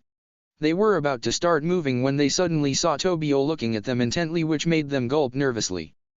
Hey Dulo, I smell something weird over there, Tobio said as he pointed at the direction of Vali and the others who sweated bullets by now as the possibility of them being discovered became close to reality in every passing second. Now that you mention it, I do sense a weird aura in the air, Dulo said after realizing that something was indeed off. Being the possessor of a Longinus that can control the weather and elements of the nature, he knew exactly how those felt, and this air was not the usual air he felt. This air was filled with new and unknown auras, which made him curious as well as impressed that whoever possessed those auras managed to hide it from them until now. He matched Tobio's gaze and looked straight at the transparent Vali and the rest of her team before he suddenly lifted his hand and pointed it towards them before a bolt of lightning erupted from his hand and towards Ellie F, who stood idle in her place despite noticing the bolt of lightning that was heading her way. She closed her eyes and prepared for her demise, which never came as she noticed Issei looming over her with his left hand, which was covered by his gauntlet, stretched out towards the incoming lightning bolt. Issei. Ellie F said as tears started to appear in her eyes when she realized that Issei just saved her from certain death.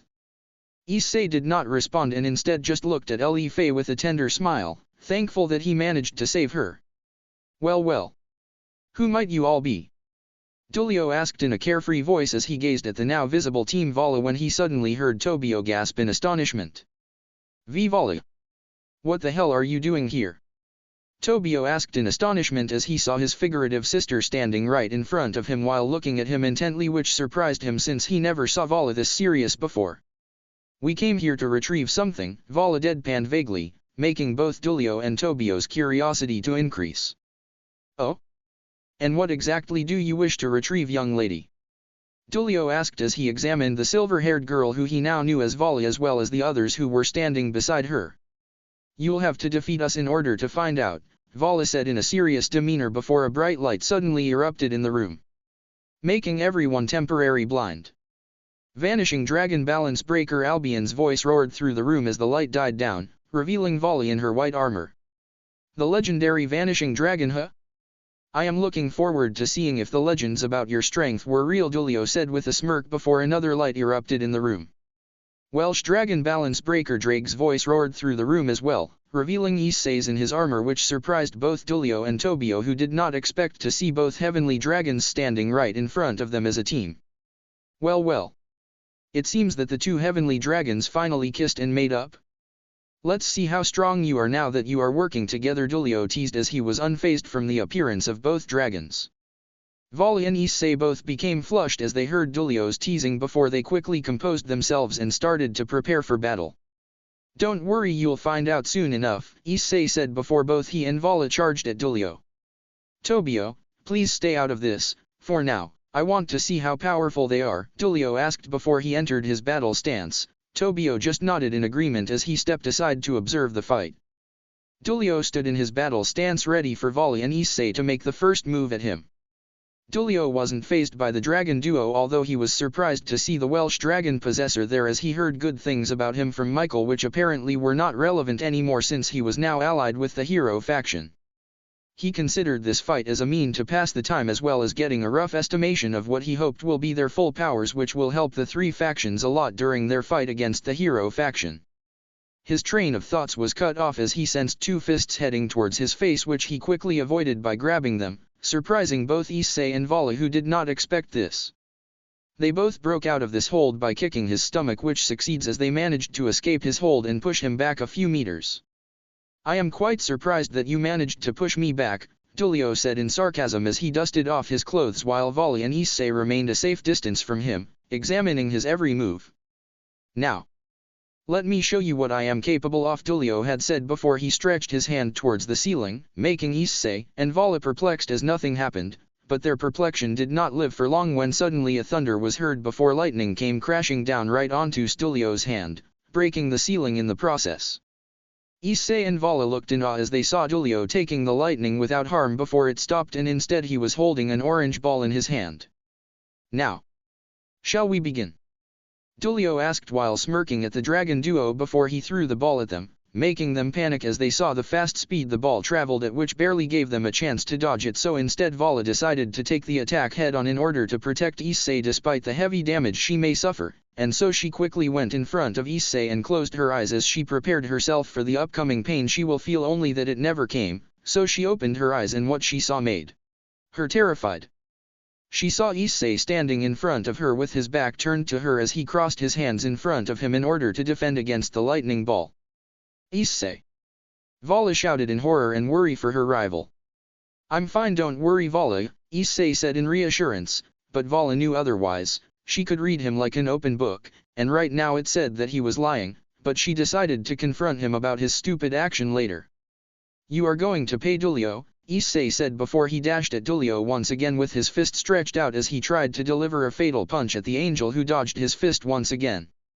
Boost X10 Drake voice was heard through the room, signaling Issei's power-up, which made Dulo smirk.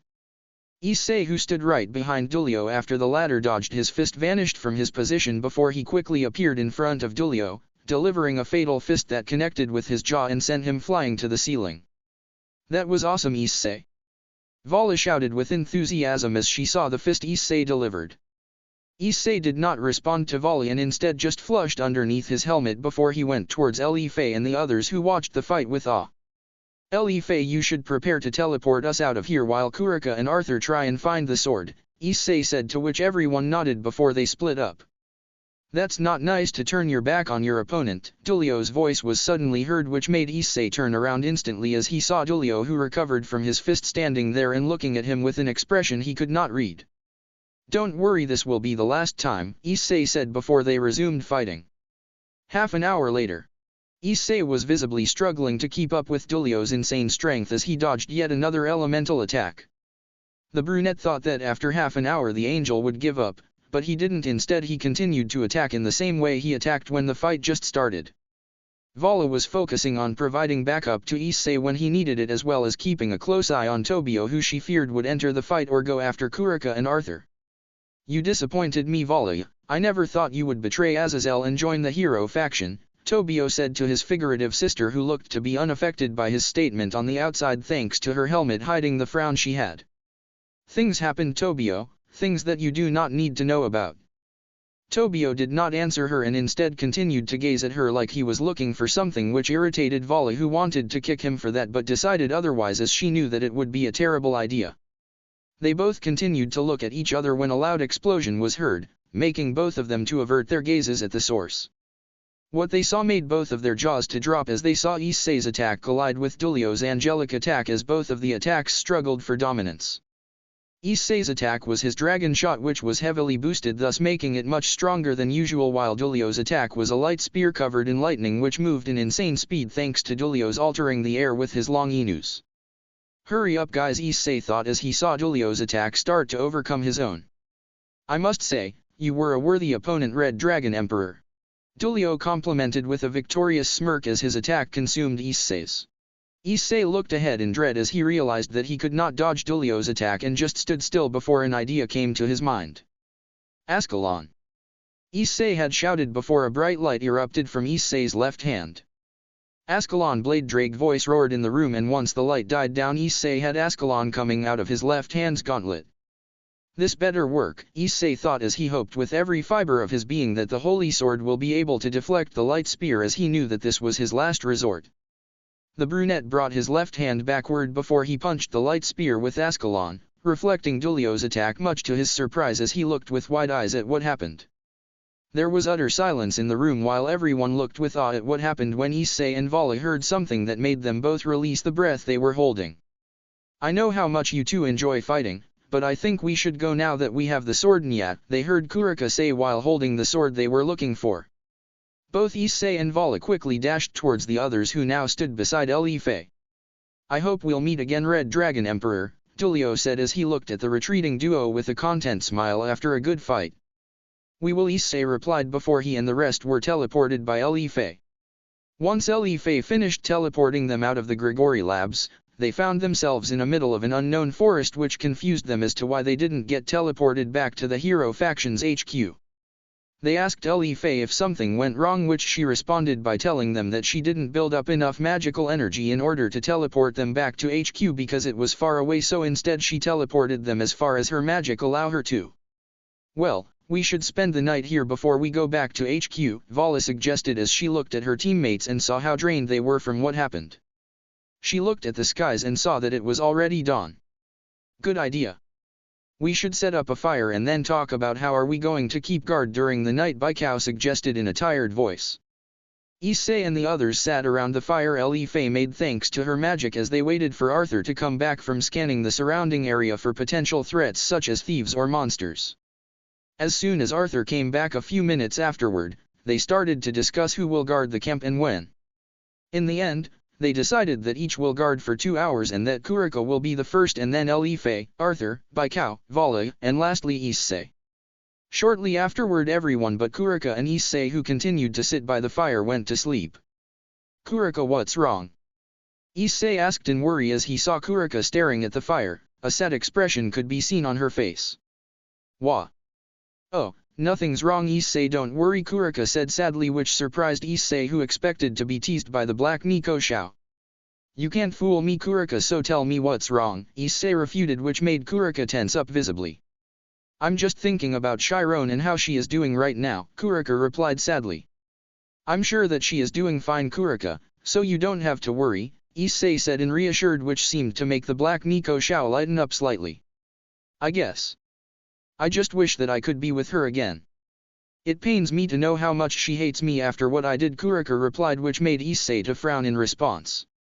"What exactly did you do?" "Konako told me that you killed your king because you were drunk with your own power, but I think that there was another reason for that, am I right?" Issei asked as he looked at Kuraka, who had her eyes widen in response as she stared at the brunette in utter shock. "Not all devils treat their peerage like that, Gregori girl.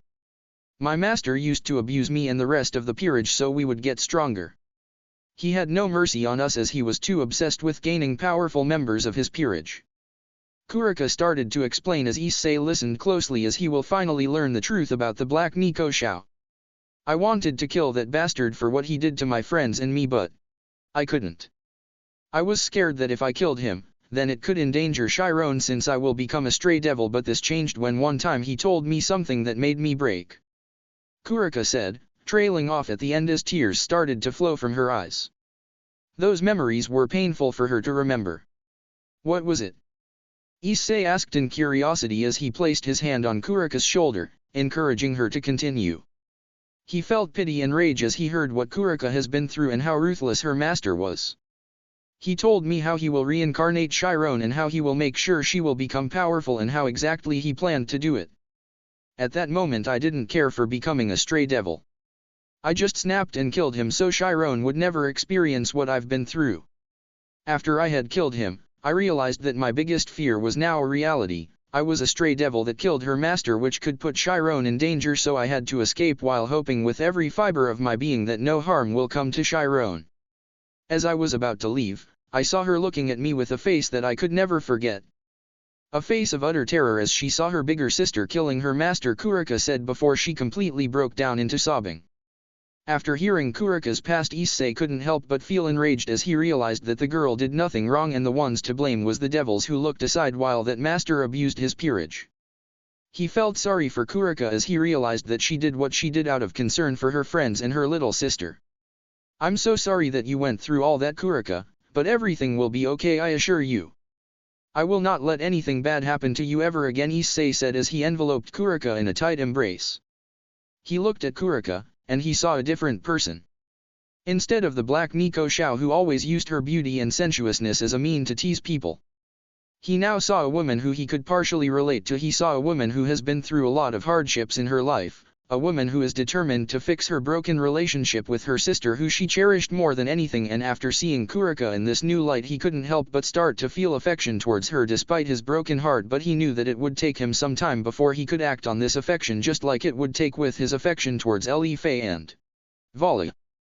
Kuraka did not respond as she was too shocked from what Issei told her, so instead, she continued to sob into his clothes, but those weren't tears of pure pain anymore. Those were tears of happiness as she finally felt safe and happy after hearing Issei's resolve. "Thank you," Kuraka muttered silently between her sobs. End flashback. And don't forget to follow, favorite, and review, smiley face, the mission. And hey guys, and welcome to the 7th chapter of Switching Sides. I want to thank those who followed, favorited, and reviewed so far, as well as addressing few important things regarding the story. First is something that I saw very commonly in the reviews, which are why Issei is mad at the girls when Rias was the one who said she regretted reincarnating him. Well, the reason for that is that they didn't show any disagreement with Rias or even talked to Issei, which made him think that they too felt like Rias. Another thing is Issei's relationship with Vali, Kuraka, Ellie F, and the future additions to the harem. Right now Issei has an affection towards the girl in some way or another, either romantic or not, as you'll see in this chapter, but that doesn't mean that he is close to acting on this affection or that he trusts them, which will be further explained and detailed in this chapter. Now, I am happy to say that the new additions to the harem are Ophis and Yasaka, who got an incredible advantage on their votes, leaving dust to the other candidates. This chapter will also show you how I intended to introduce a certain candidate to the harem, but after the vote results, she will not be in the harem and instead she will have a one-time appearance. Now, if you have any further questions regarding anything, please voice it in the reviews or PM me in a civil way. Now, without further ado, here is the chapter. Enjoy. Talking. Thoughts. Actions, i.e., yawning and sighing. Flashback and time skips. Talking through the sacred gear. Talking in the host mind. Sacred gear actions and modes. Sacred gear mentions. Issei and his team were exasperated as they were waiting for Cao, who was already an hour late from the initial time he said he would meet them. Right now they were still in the main hall of the Hero Faction's HQ, which was where they would usually get briefed about their upcoming missions. They were all silently waiting before it was broken by Kuraka, who was seemingly not quite happy about the delay.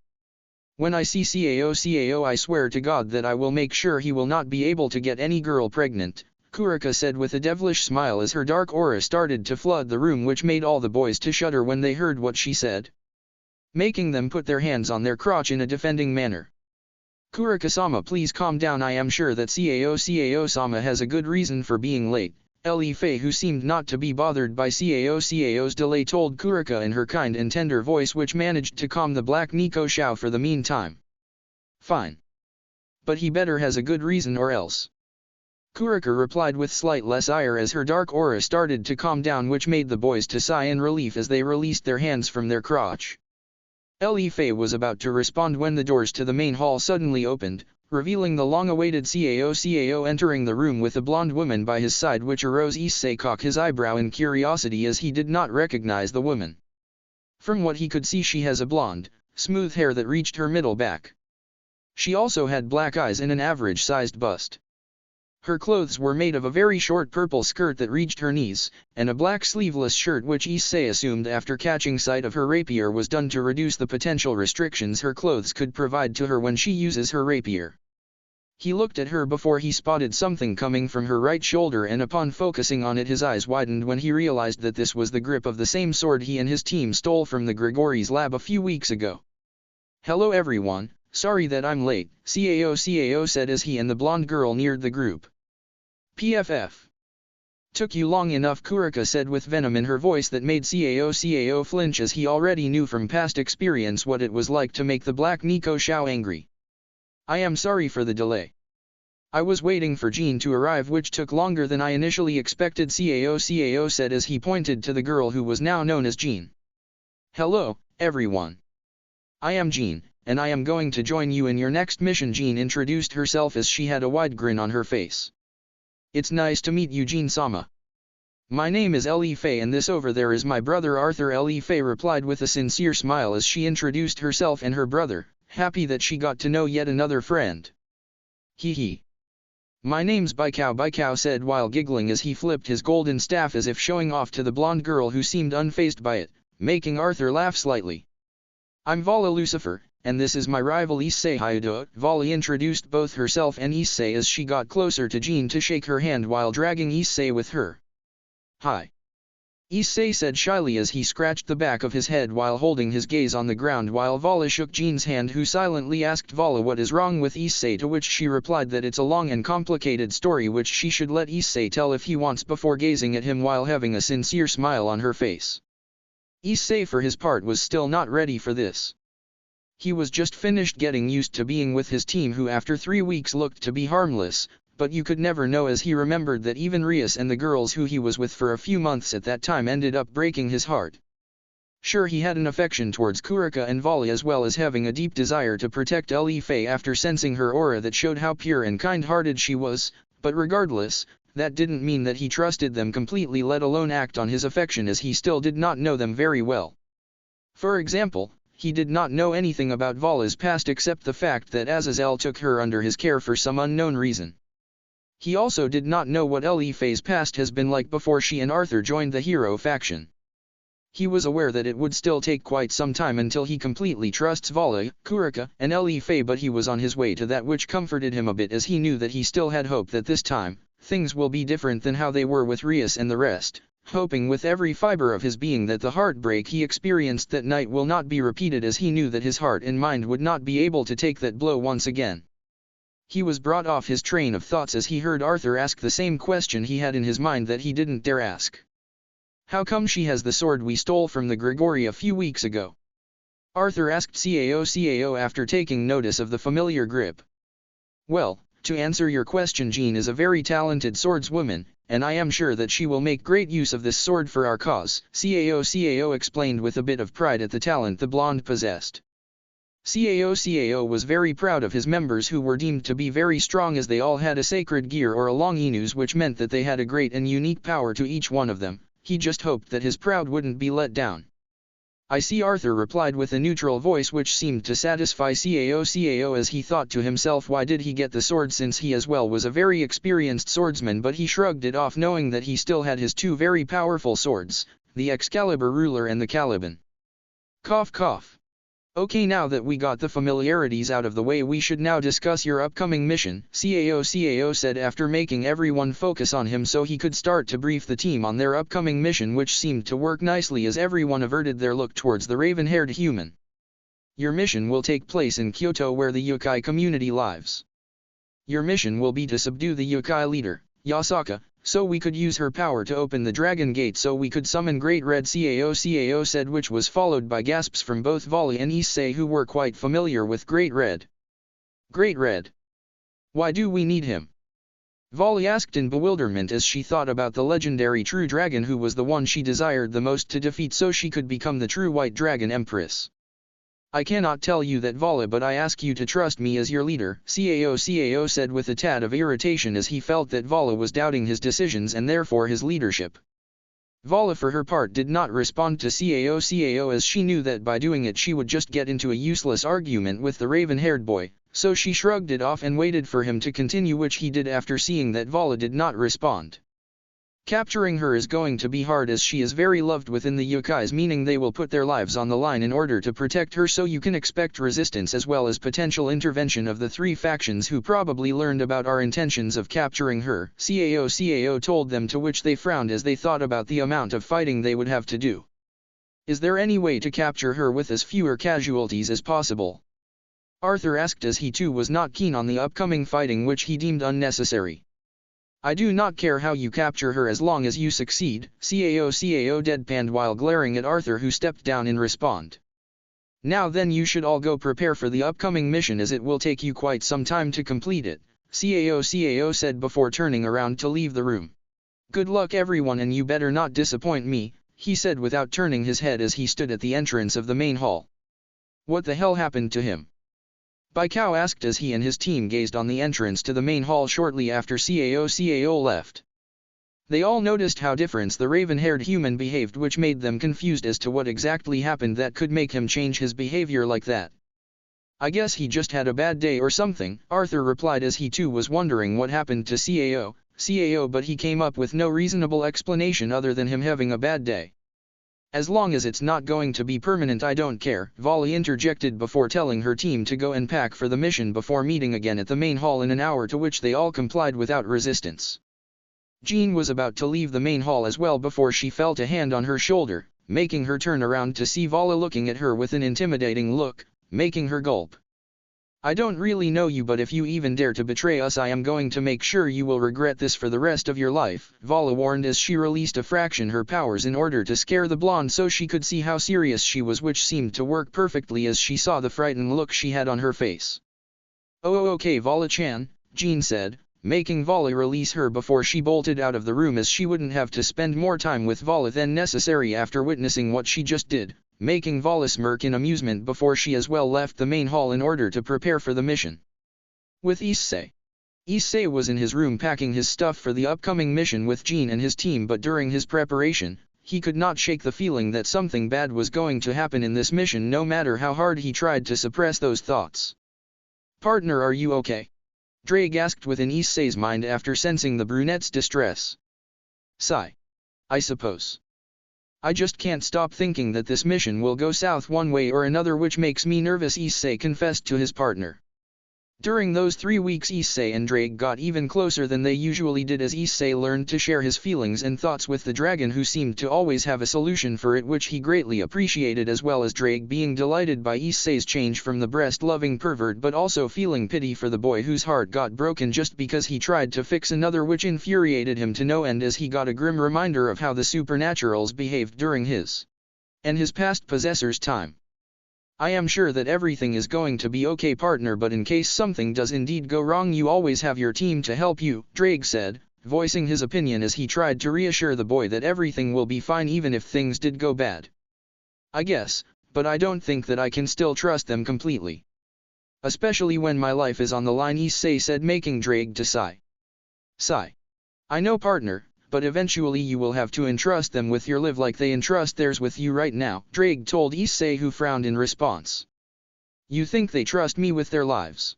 Issei asked in skepticism after hearing what the dragon said. I am sure that they do, but gladly they didn't get into a situation that forced them to, Drake interjected, making the boy to shrug it off as he realized that the dragon have a point. I guess you're right. Of course I'm right. The Red Dragon of Domination is never wrong, Drake said in pride as he remembered his life as the Dragon of Domination and the fear the people had when they heard his name, which came to show how honorable and feared he was. Maybe the Red Dragon of Domination is never mistaken, but you are not him anymore. Now you are known as the Breast Dragon Emperor, Issei teased with a smug grin on his face as he snickered at his partner before he heard sobbing coming from within his subconscious. Stupid pervert, how dare you remind me of that horrible title, Drake said between sobs, which made Issei laugh before he relented into comforting his partner. Don't worry, Drake, I promised you that I would make the people recognize us as the Dragon of Domination, and I will keep that promise. Thanks, Issei, I knew I could trust you, Drake said with sheer happiness as he believed in Issei's promise, which meant that finally, he would get rid of that disgraceful title. With Vali. Vala was in her room preparing for the upcoming mission as she thought about a certain brunette which seemed to be constantly on her mind for the past few weeks.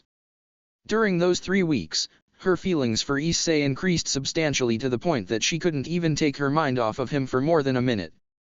She remembered what they've been through ever since she first met him and how their relationship evolved during this time. Their meeting when she took Kakabile, who got defeated by the Gregori peerage, to Azazel so he could be held account for his betrayal, the events that happened in the 3 factions meeting where she first witnessed the determination Issei had, which eventually made her develop feelings for the boy who loathed her at the time for trying to kill his friends. During the whole time, she thought Issei was weak and not worthy of being the Red Dragon Emperor, but after he had joined the hero faction where she got to know him more, she found that he was far from being weak as she saw how broken he was, yet he tried his best to recover without giving up.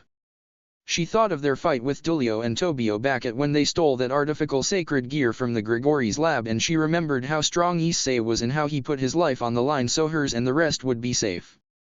She also remembered the monsters which she probably couldn't defeat alone, although she wouldn't admit it being destroyed by Issei alone. She smirked upon reminiscing on those moments before a certain incident entered her mind which made her smile as her cheeks became flushed. She remembered that time when she trained in order to improve her strength so she could use the new mode Ophis helped her achieve. She remembered how Issei looked at her with his mesmerizing eyes and other parts that showed the sheer amounts of lust, affection, and surprise upon seeing her. She remembered how nervous and flushed he was when they talked, which made her overjoyed as she came to know of the affection the brunette had to her. I've never seen you like this, Vali. Who would have thought that the mighty battle maniac Vala would eventually be replaced with the girl who fell in love with her rival, Albion said in sarcasm as he teased his partner, who had her blush intensify in return. Shut up! She exclaimed in aggravation at the dragon's antics. Ha ha ha. Seriously though, Vali, I've never seen you like this, and to be honest I am very glad about what you became, Albion confessed, which surprised Vali, who now had wide eyes. Really? Vali asked in bewilderment, still disbelieving what the dragon said as she thought that he was probably pulling a prank on her again. Yeah, you improved for the better as you finally changed from the cold-hearted person who was only interested in fights to a real girl who got her heart captured by a boy. I am glad to finally see you like that, especially after what you've been through, Albion said with pride aimed at his partner after thinking about the massive change she did and how she managed to recover from the cruel past that made her be the same cold-hearted, battle maniac person she was before she fell for Issei. Thanks, Albion. I appreciate it a lot, Vala said in gratitude while flashing a big grin.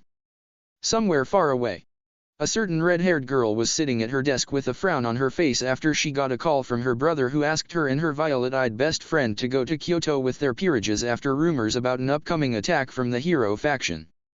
Right now she and her best friend along with their respective peerage were present in the room, waiting for the red-haired girl to tell them what the call she received from her brother was about, which judging from the red-haired reaction was not something good. Okay, listen up everyone. My brother asked for us to travel to Kyoto in order to defend the yokais from a potential attack from the hero faction, the red-haired girl said, which was received with frowns by those who were present in the room. We will meet here tomorrow morning before we leave to Kyoto by a magic circle, so be ready by then, she said, to which everyone nodded before leaving to get ready for their trip to Kyoto. What they didn't know was that a certain brunette they were all very familiar with was also making his way to Kyoto with the very same hero faction they were asked to defend against. And don't forget to follow, favorite, and review the factions. And hey guys, and welcome to the 8th chapter of Switching Sides. I want to thank those who took their time to review, favorite, and follow. It motivates me seeing the support this story gets, smiley face. I'm happy to say that I finished writing the overall plot for the story, and you can expect it to be filled with a lot of action and different arcs which will probably take some time to cover, meaning that the story will be quite long. I am not sure how long yet.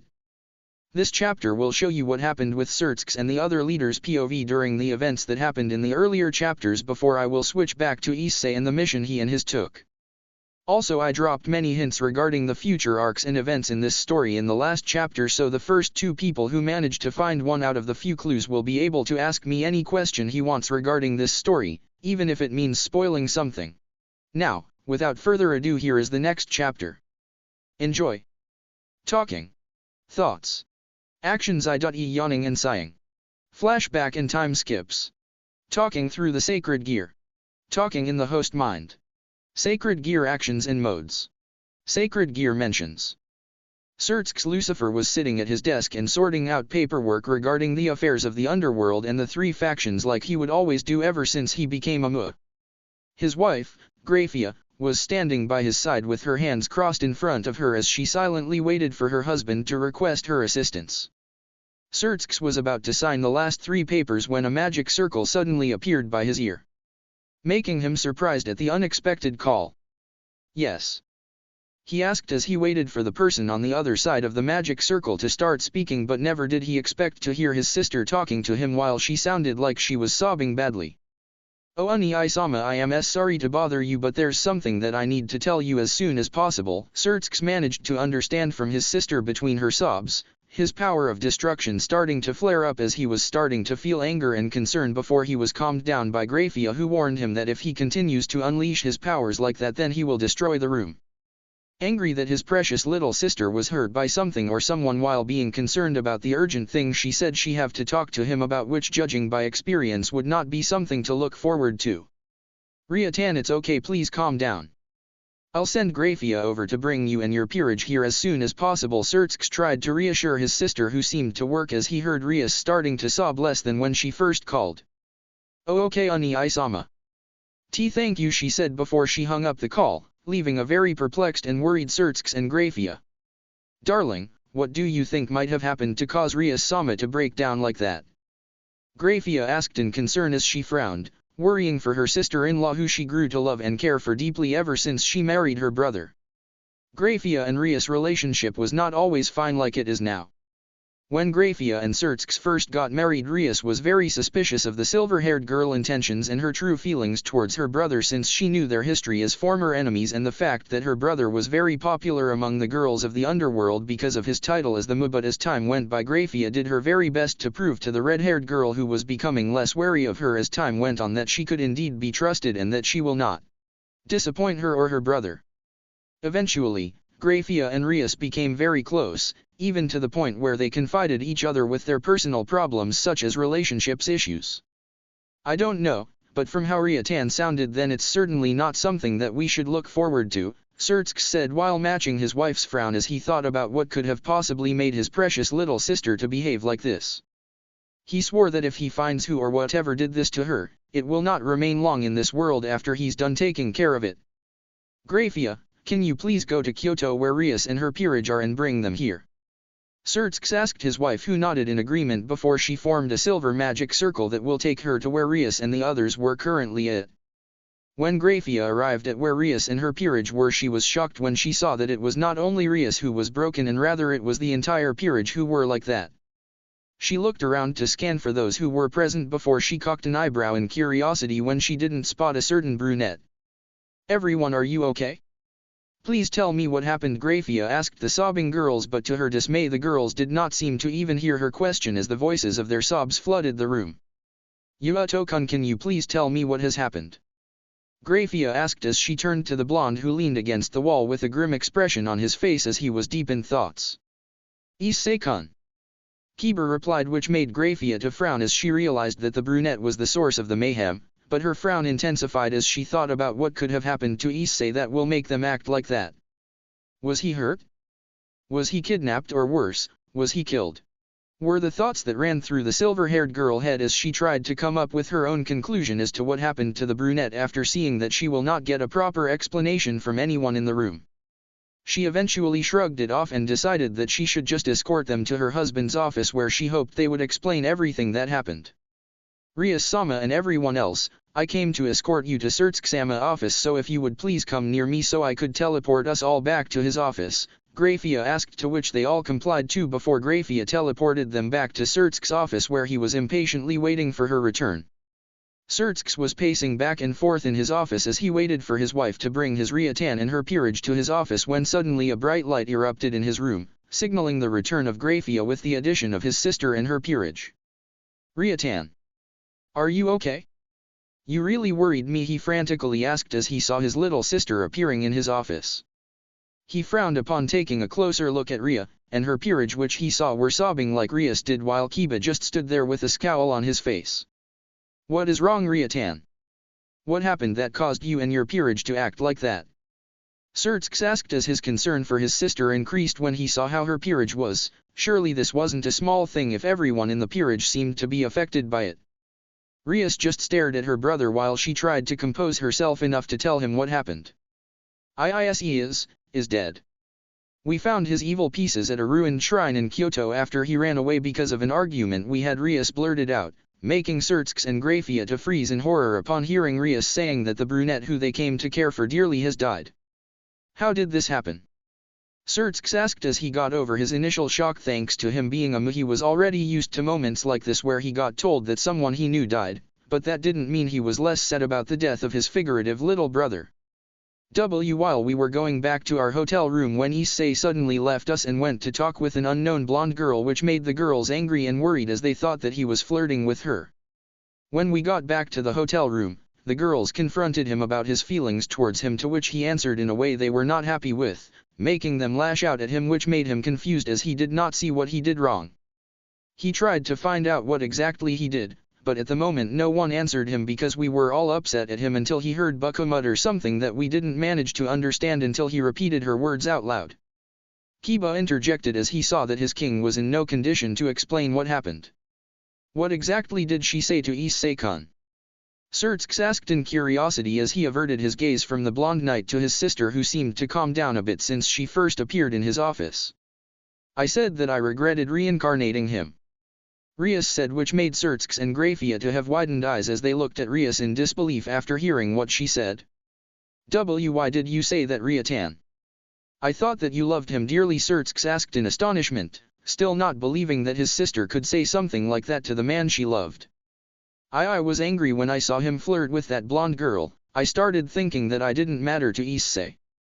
I was flooded with anger and jealousy while my mind reminded me of my biggest fears regarding me and Issei's relationship, Rias said before she started to sob uncontrollably, once again deeming her unable to talk until she composes herself once again. Everyone was surprised to hear how Rias talked. They never heard her being so honest and straightforward, not even her brother and Grafia, who had wide eyes like the rest. Sirzechs-sama, may I say something? Kiba interjected before anyone could respond, making everyone look at the blonde knight in curiosity. Sure, Kiba, what is it? I think that Issei-kun might still be alive, Kiba said with a bit of hope evident in his voice, hoping that whatever he was going to say to Sirzechs would indeed turn out to be true. Sirzechs and Grafia gasped in surprise when they heard what Kiba said. They knew that if a reincarnated devil were to eject his evil pieces then it will mean certain death, but when they heard what Kiba said they started to feel a little hope, since they knew that the blonde was smart, so he wouldn't come up with a ridiculous conclusion like that without having a good reason.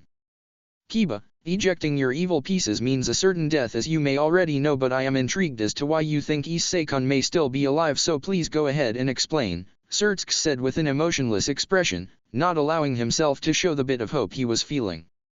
When we found the evil pieces we didn't find Issei-kun's body, which struck me as weird since the ejection would mean that he would die mere seconds after it was done, Kiba explained, making Sirzechs puzzled as he started to think about what Kiba said before the latter continued to speak. I believe that someone else was with Issei-kun when his pieces were ejected. Maybe he survived and got abducted.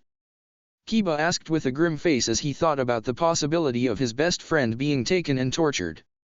Sirzechs, with the addition of Grafia and everyone else, frowned upon hearing what the blonde knight said as they too started to picture their beloved brunette being kidnapped and tortured.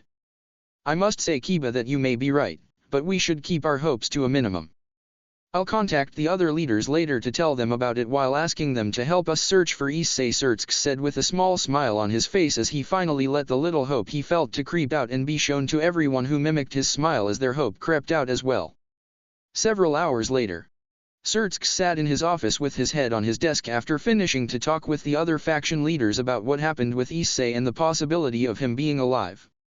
After Rias and the rest told him everything they knew or thought about the disappearance of the brunette, Grafia served them tea before they started to make small talk in an attempt to lift the grim atmosphere that lingered in the room.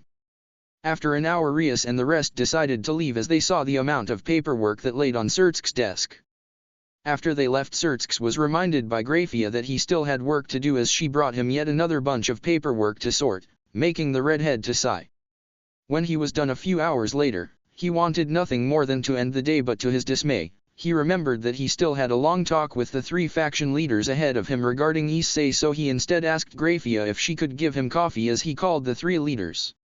In Sirzechs' opinion, the talk went quite well considering the news he was about to deliver. He knew that telling the other factions about the brunette will make many emotions to surface within them, since he was aware that they had a liking towards the brunette. Especially Azazel, who seemed to have a lot in common with Issei. After a heated argument about their opinions on the matter, they decided that what Kiba said had a chance to be true, so they decided that they'll visit Sirzechs in a few days so they could start searching for the brunette.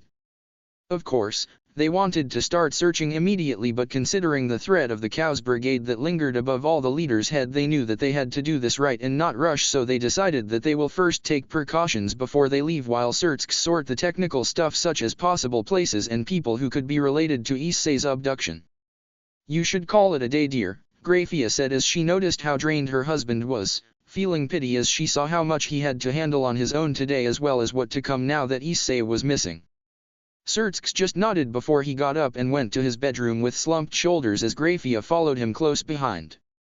Few days later, Sirzechs, Michael, and Azazel sat in Sirzechs' office in the underworld as they discussed the Chaos Brigade and what they should do about it, as well as the situation in the 3 factions before they switched to the subject they initially came here for, Issei. One of their decisions regarding Issei was to form a search party that will be made of people from each faction who specialize in searching. Another decision regarding both the Chaos Brigade and Issei was to deploy peoples to guard places that the Chaos Brigade could target so they could intercept them and ask them if they have anything to do with Issei's disappearance, as well as prevent them from gaining more power. They decided that the search party would be made of Rias peerage due to their relationship with the brunette. Akeno was elected by Azazel to serve as the Fallen Angel's representative in the search party.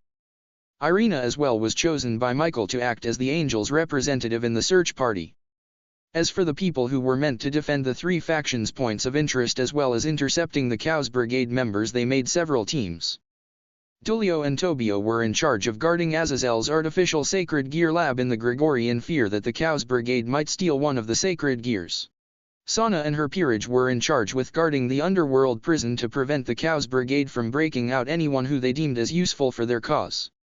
Sirzechs' peerage, with the exception of Grafia, was assigned to guard the underworld's capital, Lilith, while Saraorg and his peerage were assigned to guard the old capital, Lucifaad.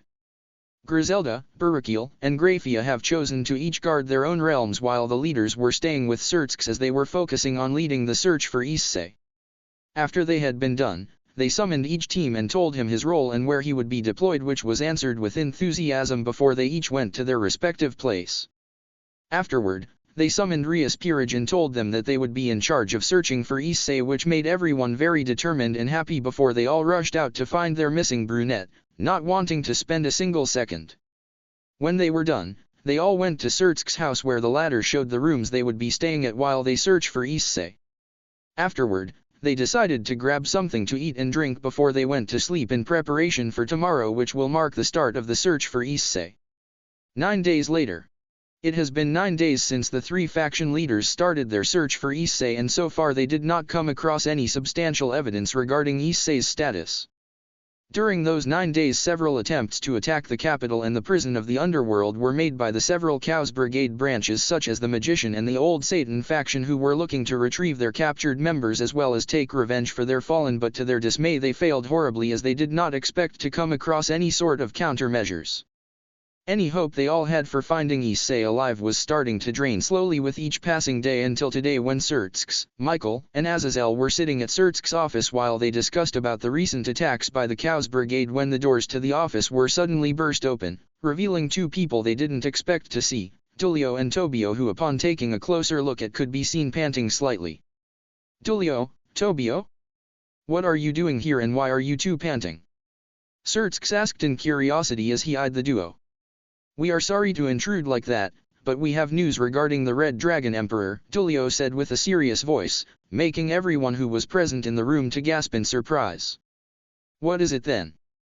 Sirzechs asked in eagerness to know what news they learned about Issei, while the diminished hope appeared once again for all of them, but the hope they were all feeling was short-lived when they saw the grim face Tobio had, which made dread overthrow the hope. We came across members of the Hero faction, which is a branch of the Cao's brigade, earlier as they were trying to steal an artificial sacred gear from the Gregori's lab, Dulo started to say, making the leaders to frown upon hearing that yet another attack was made earlier. The team who took part in the attack had Valerie, the White Dragon Emperor, and Kuraka, the infamous SS criminal, Dulo continued while gazing at the three faction leaders who were already starting to get impatient as they waited for news regarding Issei. Dulo sighed before finally delivering the news that he assumed would send the leaders into a state of shock. Sigh. Apparently the Red Dragon Emperor joined the Cao's brigade since he as well took part in stealing the artificial sacred gear from the labs, Dulo said, making the faction leaders to widen their eyes as they digested what he said, which he knew they did after hearing them gasp. Are you sure that it was Issei? Sirzechs, who was the first to recover from the initial shock, asked in bewilderment, which was answered by Dulo nodding. Yes, Dulo deadpanned. I see. Thank you Dulo, Tobio. You may go take a rest if you like, Sirzechs said, dismissing the duo, who nodded in acknowledgement before leaving the room. After the pair had left the room, Sirzechs went back to his seat across the two leaders while he refilled their glasses with more scotch. Sigh. This makes things more complicated than they already were. I never thought that Issei would be the one to join the Cao's brigade. I always thought that he would be the one who will help us defeat them, Sirzechs said in sadness after taking a sip from his scotch. Indeed. I never expected him to join them as well, especially after knowing how much he loved Rias and the others, but apparently the damage they've done to him was bigger than we thought, Azazel said in sadness, as well as he thought about the one who he considered as a figurative son who he shared many interests with. I suppose. I am going to call Grafia back so we can discuss what we'll do next, Sirzechs said before he formed a magic circle near his ear to call his wife back. One thing was certain, and it was that Sirzechs, who despite his great love towards his sister did not plan to tell her and her peerage about what they learned from Dulo and Tobio regarding Issei, because he knew how much it would affect them to know that the brunette that they loved dearly was alive and was a part of the biggest and egregious terrorist organization to exist in the supernatural world yet. And don't forget to follow, favorite, and review. Arrival. And hey guys, and welcome to the 9th chapter of Switching Sides. I want to thank everyone who favorited, followed, and reviewed the story by far. This chapter will shift focus back on Issei and his team while it develops certain characters in the story that I thought deserved to have more depth to them.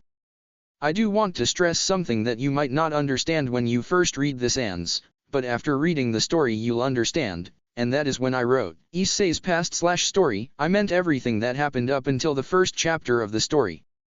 I do want to warn that I added some elements to this chapter, but they are not really major but will still play an important role in the story, so I hope you'll like it. Now, without further ado, here is the next chapter. Enjoy. Talking. Thoughts. Actions. Yawning and sighing. Flashback and time skips. Talking through the sacred gear. Talking in the host mind. Sacred gear actions and modes. Sacred gear mentions. By the time Issei and his team with the addition of Jean finally arrived in Kyoto, it was already late at night, the streets were vacant and the only source of light was either the dim lamps that were spread across the street or the moonlight which shone brightly upon Kyoto. They decided that they will search for Yasaka in the morning after getting a good night's sleep so they could recover from the fatigue they had from the journey to Kyoto, which was long due to Ellie F not being able to teleport them, much to their dismay. After several minutes of strolling around town in search for an inn to stay at, they finally found one. Upon entering the inn, they could see the old artifacts that graced the lobby, which emphasized Kyoto's importance in the Japanese culture. Hello there, are you looking to rent a room for the night?